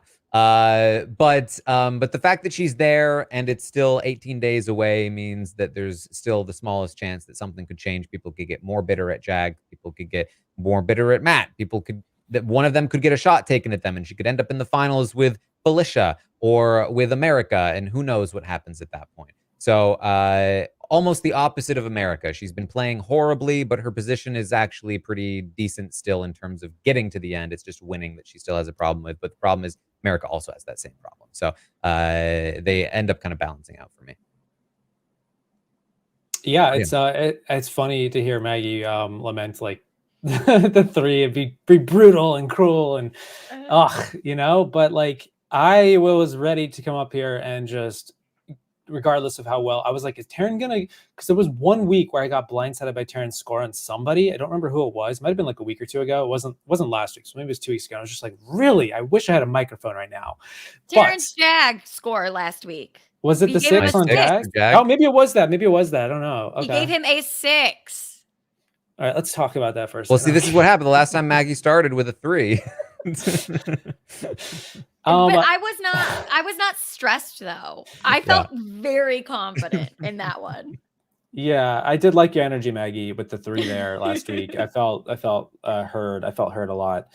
With Bowie here, watching her this week has been incredibly disappointing. And that goes before, like Taran talked about, with her breaking down over a story she knew wasn't true. And it was like, so the 2 people that like are most likely going to beat you in the end are not lying to you. You know that, and you're still like, what is happening? And then listening to the conversations, and that became like her reputation so quickly. And even just today, Siri is talking to Felicia, and Felicia agrees with Siri about Bowie. Who is going to vote for the mindless? Nobody. And, she is planning to lose. That's the problem. It's like, sorry, who is going to vote for the mindless? That's thought I was being savage. Who is going to vote for her against anyone else? Even the players that are currently getting dragged over the coals in the game, like America, I think has a better story and probably a better pitch given this jury. Bowie is not only willingly she said this quote yesterday, 2 days ago in the HOH with Matt and Jag, like, I don't even care if I lose. Getting to day 100 is a win. And I'm like, no, it's not. Like, that's not how these games work. That's a loss, Russell Hantz. Like, that's not how you win. At least, I mean, to be fair, Russell delusionally thought he could win. Bowie is like, I think I would lose, but I'd be okay with that because that is a win if you guys win. And I'm like, what is happening? Like, that's basically a one decision making as far as I'm concerned. Mateship. It's awful. It's like, and it's the antithesis. It does produce, like, the stakes can go up because the betrayals are so much juicier because the mateship and the friendship is there. But I mean, Bowie is a 3 for me too. That's as good as she's gonna get here because she's playing to lose Big Brother. And it's awful from a gameplay perspective. It's terrible. From, like, she's setting herself up for, like, a great reaction shot to getting betrayed. You know, like, that's what's happening. That's where she fits in the narrative of this season at this point. And that's all she's kind of going to be good for. She's helping Matt and Jag. She's keeping the status quo. The crabs are trying to get out of the bucket and Bowie's at the top and she's got one leg over the bucket edge and she's kicking the rest. She's like, nope, It's not like, getting over. it's also so frustrating that this is the cycle that we often see on Big Brother, where it's like two guys riding it out to the end and they bring a girl with them who's like, I'm part of the team, and then she gets cut at final 3. It's Yeah. like, it's the Victoria, it's Nicole on All Stars. It's like, it's just a tough thing to watch happen. You know, it's very frustrating. Well, at least I think Nicole probably beats Enzo if she somehow took him, but Yeah, she wasn't right? planning to, though. I mean, she wasn't planning to, but, like, she Yeah. could have. You know, Bowie doesn't plan on. Bowie gets to the Christmas. final 3 and wins. She still loses, most likely. Not Yeah, 100% certain, but I think what happened, at least from my perspective with Bowie, is that when she's convinced to take the shot at Cameron, I think she knows. I mean, she even said, like, just give me any reason. And then I think she felt really guilty about it. She felt bad. In the same way that Jag felt bad when he betrayed Corey, and he had to come up with all kinds of reasons why Corey deserved it and so on and so forth. I think that Bowie's response to the guilt of that move and, like, the position that she put herself in is, well, this means I'm all in with Matt and Jag. That is my story. And that is what justifies the move on Cameron. That is what justifies the path I've taken in this game. Instead of, like, holding true to the independence that we saw straight from her in diary rooms, on the feeds, in the first part of her HOH, she handed it over and doesn't want to be like, that wasn't my choice, or that wasn't, like, a bad choice or a mistake.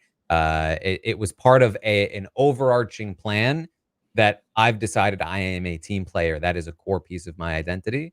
And Matt and Jag are my team. And when Corey told her the story about how they're not really her team, it was very upsetting to her because that starts to rock the foundation of this new narrative that is in her head. Even though she knows it's a planned lie, just the idea of it is powerful enough because the story is flimsy enough. And I think that, you know, you will often see people, and that's why I say, like, they're trapped in this Saw trap, because the more desperate you are, the easier it is to cling to the flimsiest of narratives in your brain and just follow it to a dead end. Mm-hmm. Yeah, I just think her mentality goes against the ethos of Big Brother. And it's some of the most frustrating people are stemming from how Bowie is currently playing the game right now on the feeds as we watch it play out this week. It's losing mentality. It's not, Big Brother's not a team game, and it never will be. It never should be. I wouldn't be watching it if it was. It's just it's unfortunate. Mm-hmm. Yeah. So what was the rating there? I give her a 3. All right. Yeah, that's why I was like, oh, I want to see what Maggie does, because am I going to be going lower or higher? I don't know. Yes, that was. I thought it was very funny that you were like, "Oh man, a 3," and I was like, "Yep, that's what I plan to give her." Yeah, yeah, no. That's why everyone was giving me such a hard time.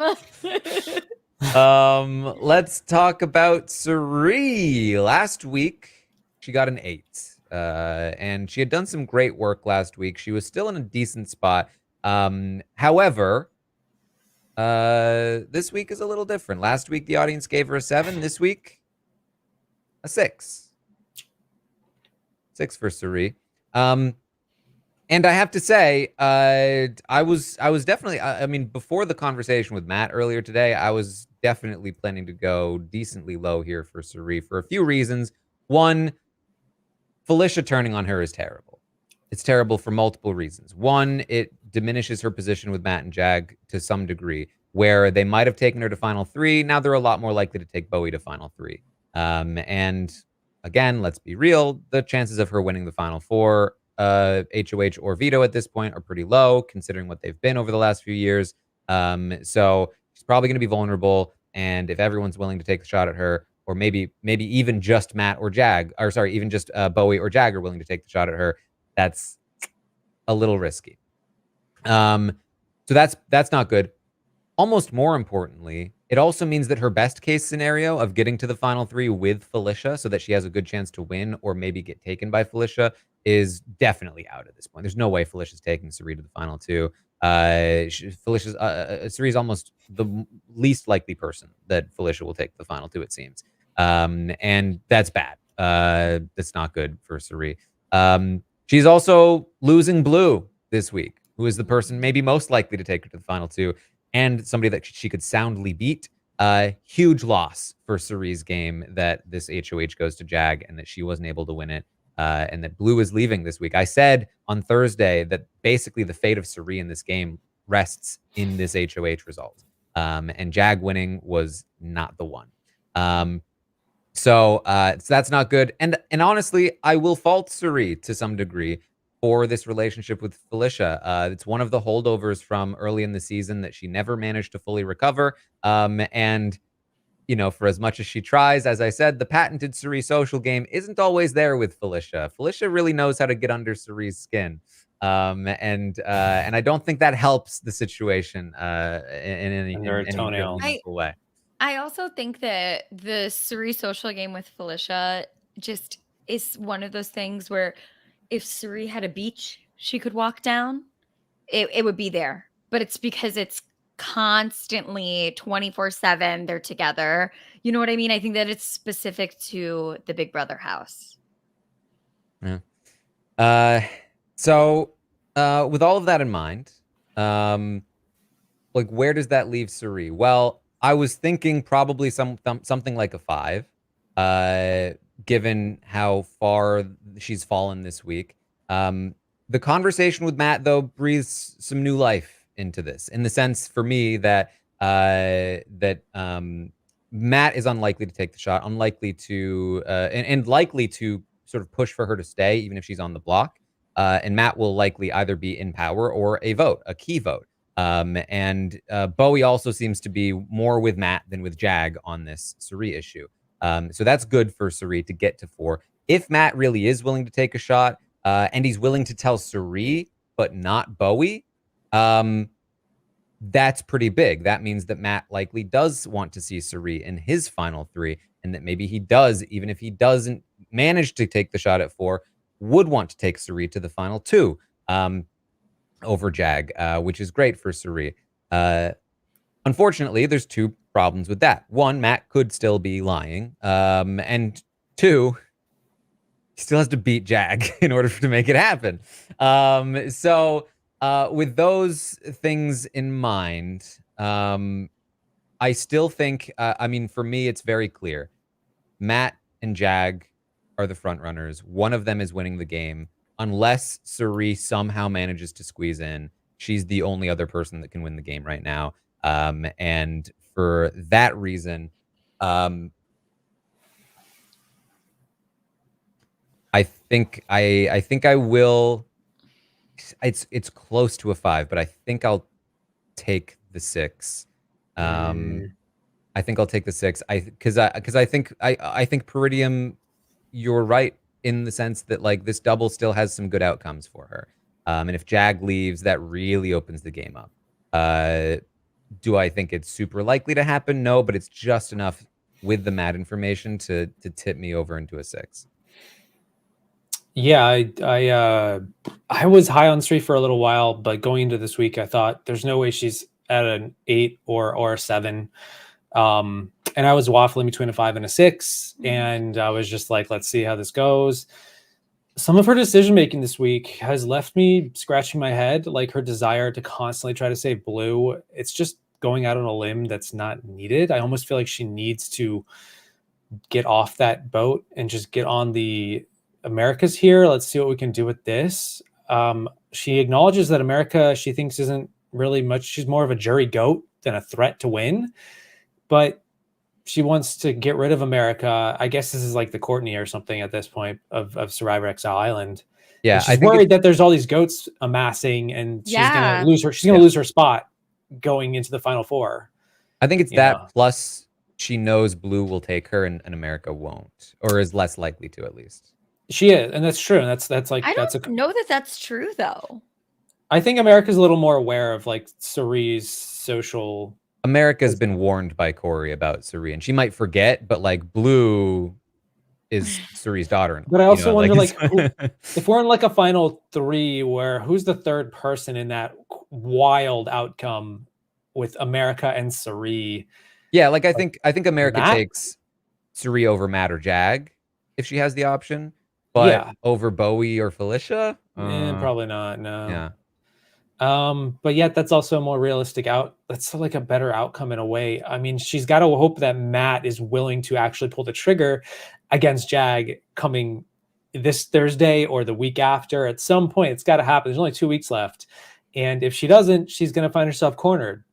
But I'm also looking at like just this week when I come to this score where her aggro with Felicia is just, I get it, but it's so like, I feel like at what point is it also not Siri a little bit losing that tether on Felicia, where it's clearly Felicia's best interest to keep Siri? I have to imagine, like, there's no way going to the final 3 or 4 with Matt and Jag is in Felicia's best game. Like, just no, I can't see that outcome ever working out for her. She's got to think to take Siri there and maybe cut her, depending on who she's with, Bowie, America. These ladies got to get on the same page, honestly. And there's just so much division. And it's like between Ciri's campaign to keep Blue and fight it to sticking it to Felicia on a daily basis, she's right. But somehow along the way, she's lost Felicia's loyalty. And maybe that's just Felicia playing to not lose, and also just Felicia having weird reads. But I mean, it is a bad outcome. Like, Jag is targeting the right person to take out a part of Ciri's core endgame here. It's a big blow to her. I think I'm going to land on a 5, but she's going to probably get a 6 because Maggie's not going lower. Like, I doubt it. Well, even if it's 5 for Maggie, it's still a 6 overall. Right. So I doubt she'll go lower. Maggie would need to go to a 4. Maggie, you're going to go to a... Who knows what I'm going to do? I've been wild and crazy on this podcast. No, I'm not going to go to a 4. I'm not giving her the same score that I gave America. Gosh, it's just so hard for Siri because she's got to have a perfect path to get to final 2. Like, it's like every round has to go the way it needs to go here. I have so much faith in her. I really, really do. This is looking a bit like Survivor Panama when it was like there was a Terry she had to deal with. Mm-hmm. And she had her RS, but her RS won. You know, like, and we're looking at a, you know, who's the Danielle Shane? And Shane is Felicia? Maybe? Is that Felicia? Yeah. Maybe. I think it kind of works. I think Danielle is like America, you know? Yeah, a little bit. I just... America final 2. Gosh, I don't know. I have so much faith in her. But I do too. I didn't see this week what I think I needed to see from her in order for my faith to stay as high as it was last week. You know, like, I needed to see her have conversations with Jag about how badly he wants her to be in final 3 with them, and not just like lovey-dovey conversations. I needed to see strategy conversations like that with Jag. And this conversation with Matt is really, really good. But I don't love that she's not pushing more for him to get rid of him during the double. And it's still Monday. You know, we can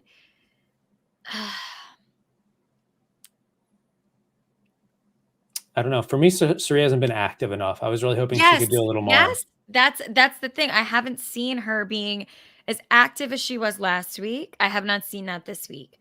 I think she's still laying low in a way that now she can't afford to. Yeah. So I'm gonna go 5 as well. Well. All right. But I hope I well, hope let's move on she then moves up. to Felicia. Oh boy. Oh no. Yeah, I think I think the StreamYard is acting up a little bit for me, so I apologize if things start to get a little weird. But let's if you can still hear and see me, let's move on. Yeah, to we can Felicia. see you. We can see you. You seem normal. Yeah, Okay. seems fine. All right. Well, listen. Felicia's doing Felicia things. And I think that she's not in a very good spot. I don't like the move she's making. I think that she's making things worse for herself in terms of her position. I think she's making things worse for herself in terms of her win equity. And I think that she is I'm going to give her a 3 as well. Yeah, I also ended on a 3 for her, but it could have been lower. It's a week 3.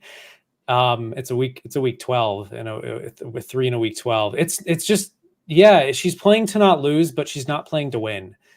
And that's better than Bowie Jane, who I also gave a 3. But Felicia also doesn't have comp beast allies who will carry her to that final 3, I guess. She's her decision making is very questionable, and she's sort of undermining what I thought would be the beginning of a potential coup to have Ciri's excellent social game and position in going into this week. Is just she's taking a pin and just poking it and deflating air in Ciri's game. And I'm like, Felicia, stop doing that. Like, just let Siri cook a little bit. Obviously there's a joke in there about them being the cooks in the house, but like, let Siri do her social magic, because there is a potential outcome that could work. And Siri does have a good head on her shoulders. I wish she would drop the blue campaign a little bit, because it's just like they have no power. And I wish Siri kind of was like a little less over it, but it's 100 days. I don't blame her. But Felicia is just undermining her. Even just today, even just an hour ago before we got on this podcast, she goes up to, I think it was Jag and Matt or somebody in the kitchen, and she's like, Siri wants to get like all these people, and they're all going to take her to the final 2, and her social game is excellent. And, I just want you guys to know about that, because it's like, take me to the final 2, I guess.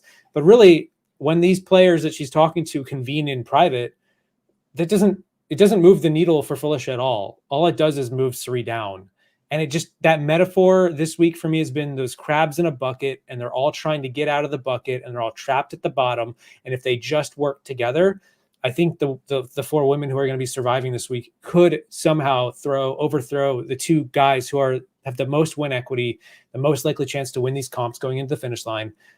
And Felicia is like the beginning of that, the crabs just burying each other at the bottom. And it's so unfortunate. And I don't like it.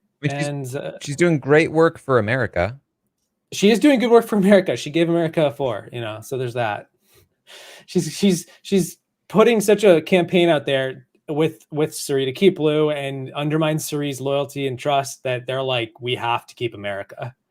And it's like, whoops, didn't see that domino falling. That was like 2 dominoes ahead of the one you just pushed. That's kind of Felicia. She's got the subtlety of a sledgehammer, and here we are. So yeah, I give her a 3. All right, Maggie.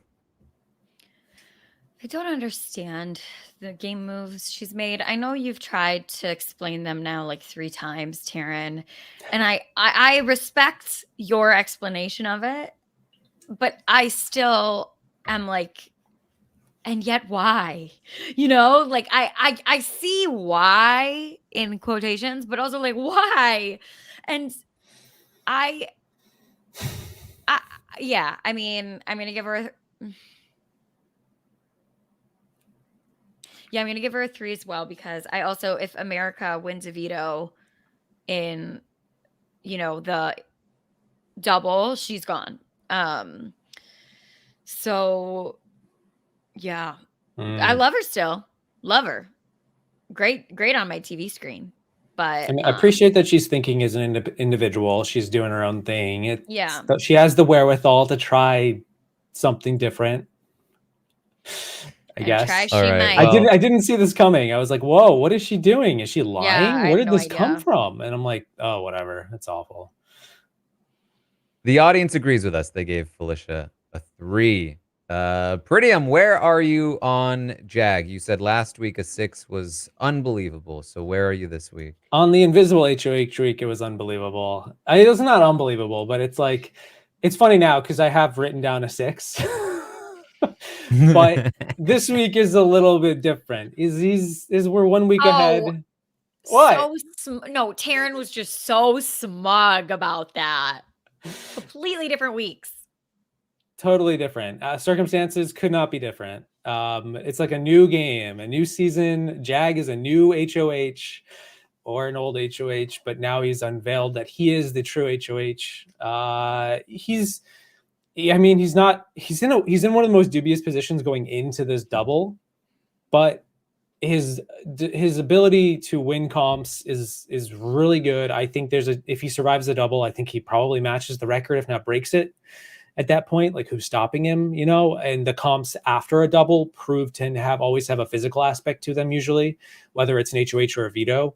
That's how a lot of these players who win all these comps, if they can get past that double, tend to go they keep going. And Jag fits the bill. And I think that he is head and shoulders above Matt, who's probably the second most likely to win them, I guess. With the physical aspect to all of them. He's a little diluted in some of his takeaways from the conversations he's having. I think, like, trusting America, but then it's also like, he's doesn't really have the ability to get America out. He's not going to be the outgoing HOH for a third time in a row. So he's just basically, it's just lip service, even though he thinks like, hey, maybe America will work with us. But it's like America's down in the hammock, like, I'm going to clip his wings so fast. Again, she just said that like an hour ago. Yeah, I just feel like the 6 for me is it's giving him win equity that I think he has.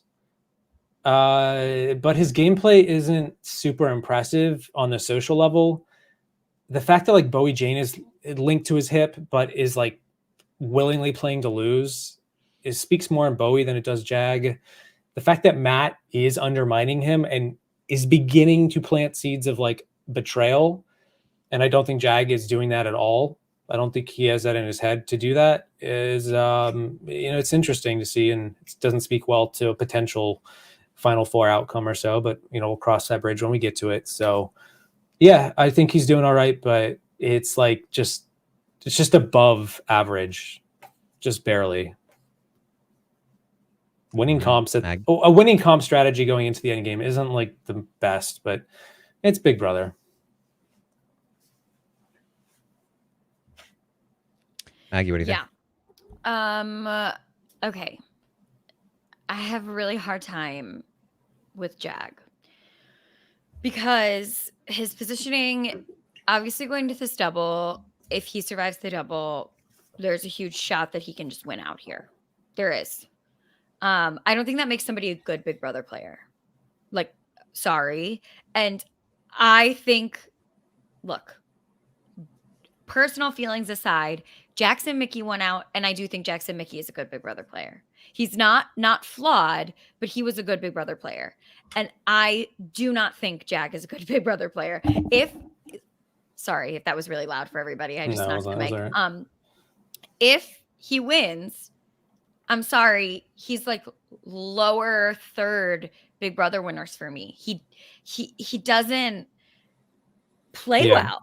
He's not playing well, and he's winning a ton, but he doesn't understand the basics. To me, in my opinion, he doesn't understand the basics of what you have to do to succeed at the game of Big Brother. Positioning wise, he's great.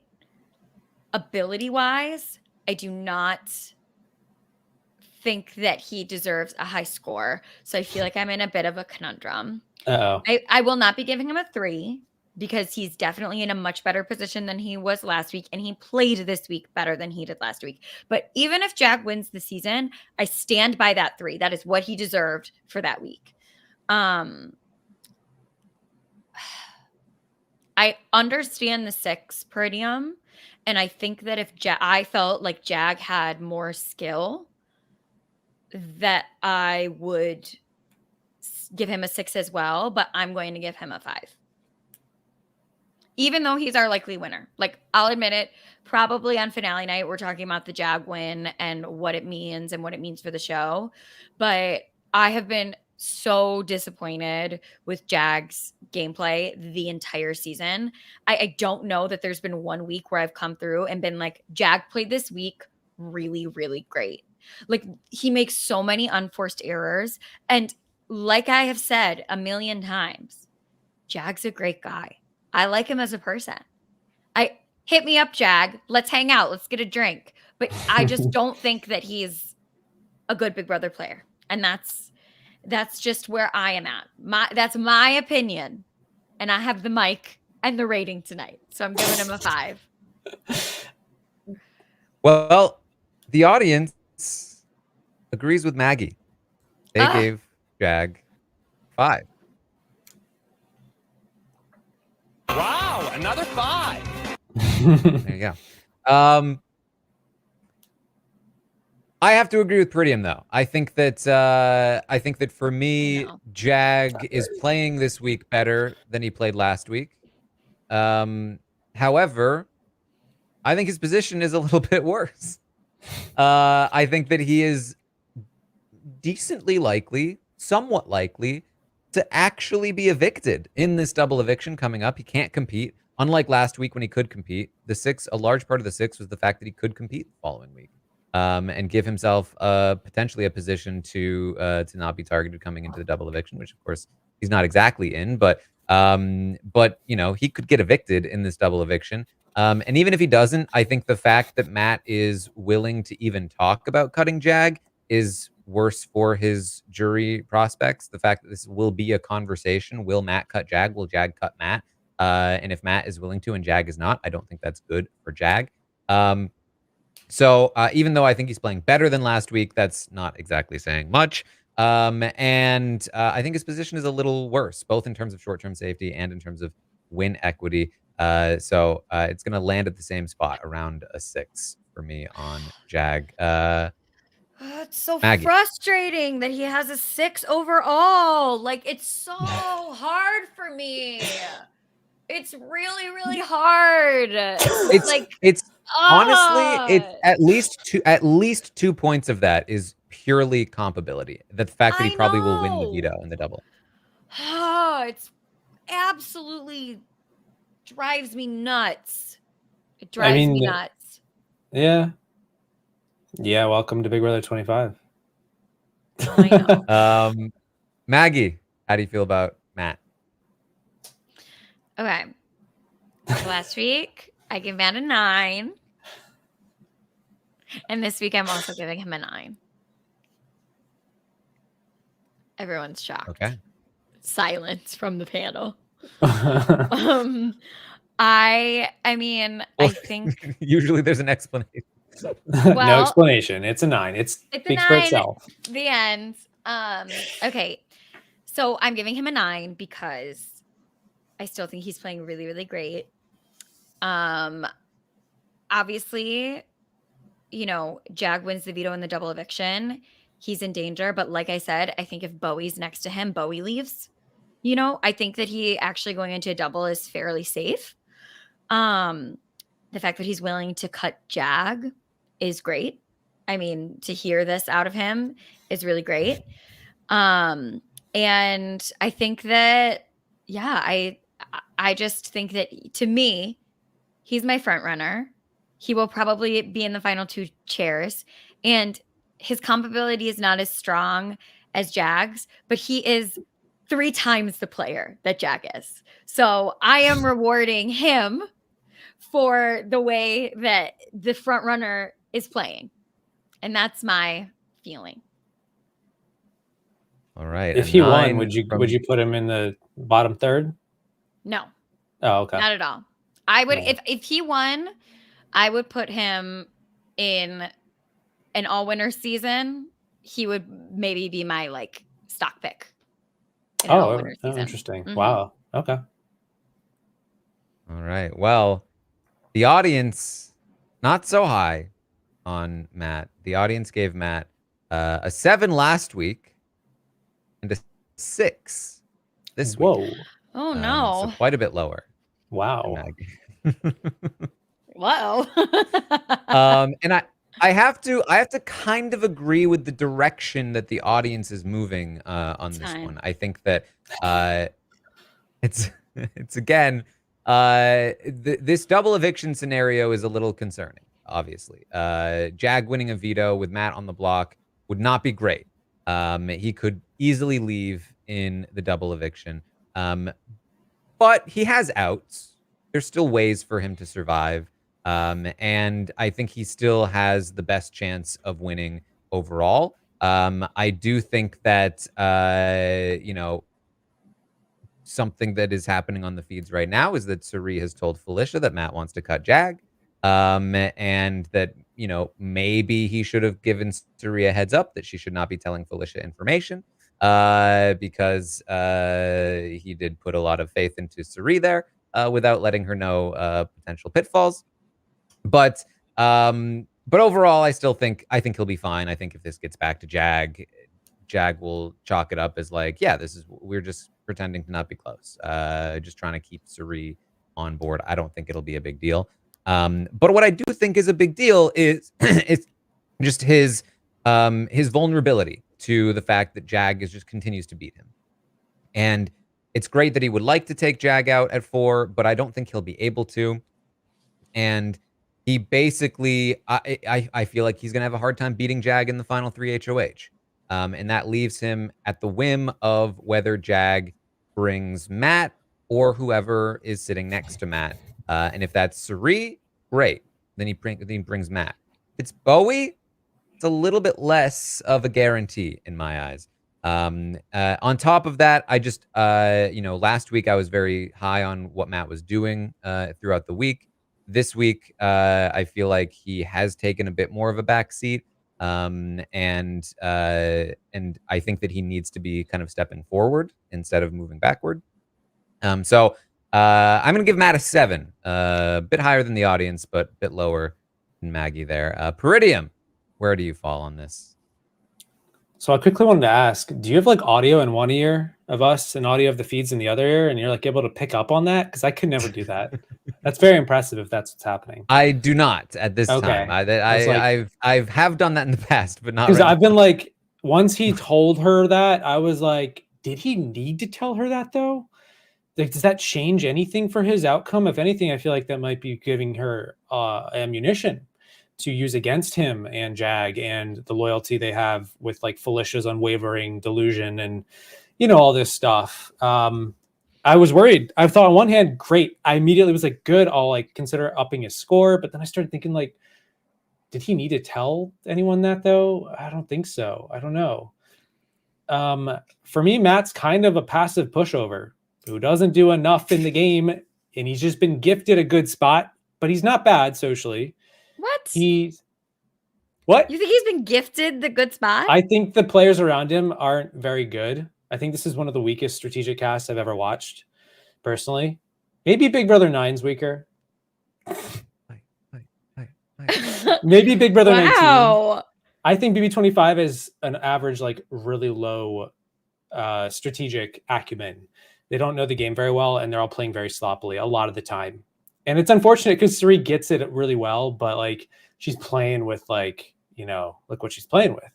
I think Matt's not bad, but he's not active enough. Like the same thing I have with Siri is Matt. He's reactive, and he could, and like the moment he's acting, he might actually be doing damage to his game.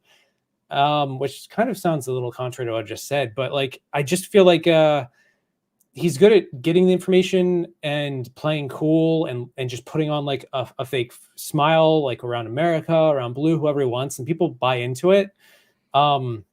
But like every time he says they're not going to target us, they don't want the smoke, I just lose a decimal point in my rating with him, because it's like they're targeting you, dude, and you legitimately believe that? Like that's truly where your head is at? That's hard for me to like look at that and be like, that's correct. Like the best players to me don't operate at that level and like have the most win equity. That's like, I'm giving him a 7, by the way. That's my score. But I just feel like I need a little more to up him up to get to an 8 or a 9. I need a little more active gameplay. I have a hot take, and you guys are gonna probably think that it's a very hot take. What? Matt's gameplay reminds me a lot of Enzo's gameplay, but Matt has win equity. Interesting. I think I don't know about Matt's that. social. I think Matt's social ability is up there with Enzo, where he makes everybody feel comfortable. Nobody is threatened by him. Yeah. They see him in a very specific way. He always has shields around him that are going to be targeted before him.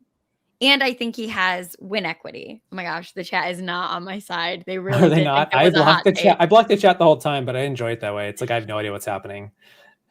I see Enzo as more of a builder. Like Enzo is a very much like a team guy. And I don't think Matt is. Matt is very individual. And much more like sneaky. He will find a path through groups. He won't like help build and reinforce groups, which I think is a key part of Enzo's game. Somebody in the chat mentioned Casey, and I do think he's a bit more of a Casey, but even Casey was a bit more of a team player than Matt is. So yeah, I don't know that I agree with the Enzo compare. I think I see where you're coming from with it in terms of just like he's very good socially, like Enzo was very good socially. But I think that Enzo was a very different kind of social player. Okay.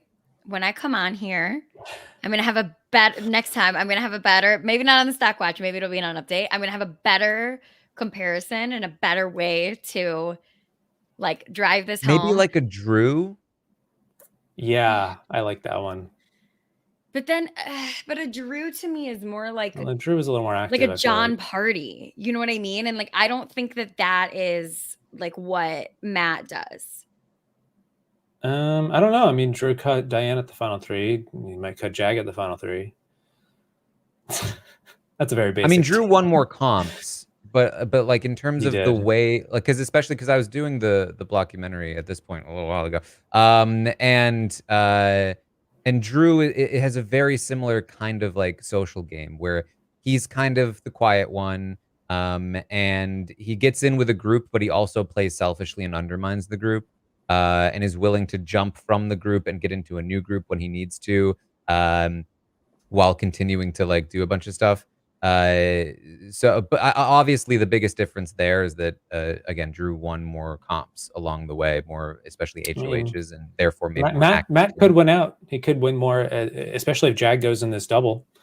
It's not impossible that Matt starts winning a couple stuff. And I know Drew set the record. I think he had like 4 HOHs. I think he was the first one to do that.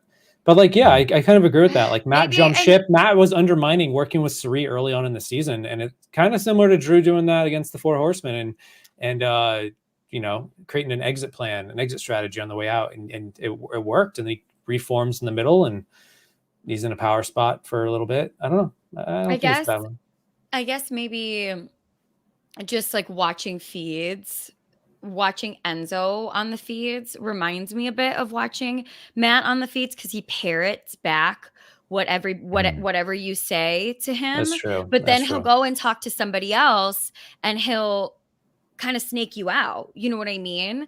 And that's maybe just where the comparison was coming from for me. The way that he interacts socially to build those specific bonds, it reminds me of the way that he did it. But I definitely see that, like, because I was looking at it more of like from like a macro perspective of like the overarching strategy and movement through the game. But in terms of the like individual conversations he has with people, I do agree. I think that they handle those in a somewhat similar way, at least when it comes to like talking to Enzo's enemies.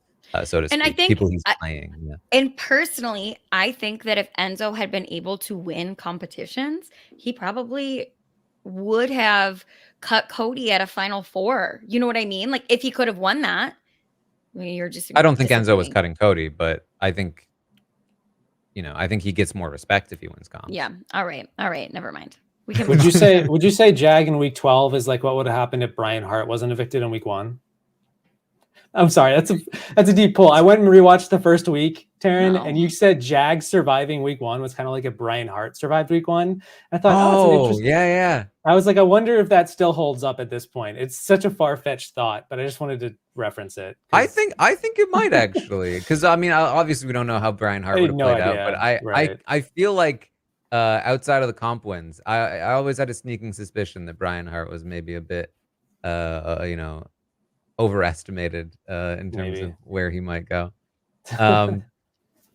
But still very fun, at least. Brian Hart brought a lot of fun to the feeds. Anyway, I think that's about what we have for you this week on the Stockwatch.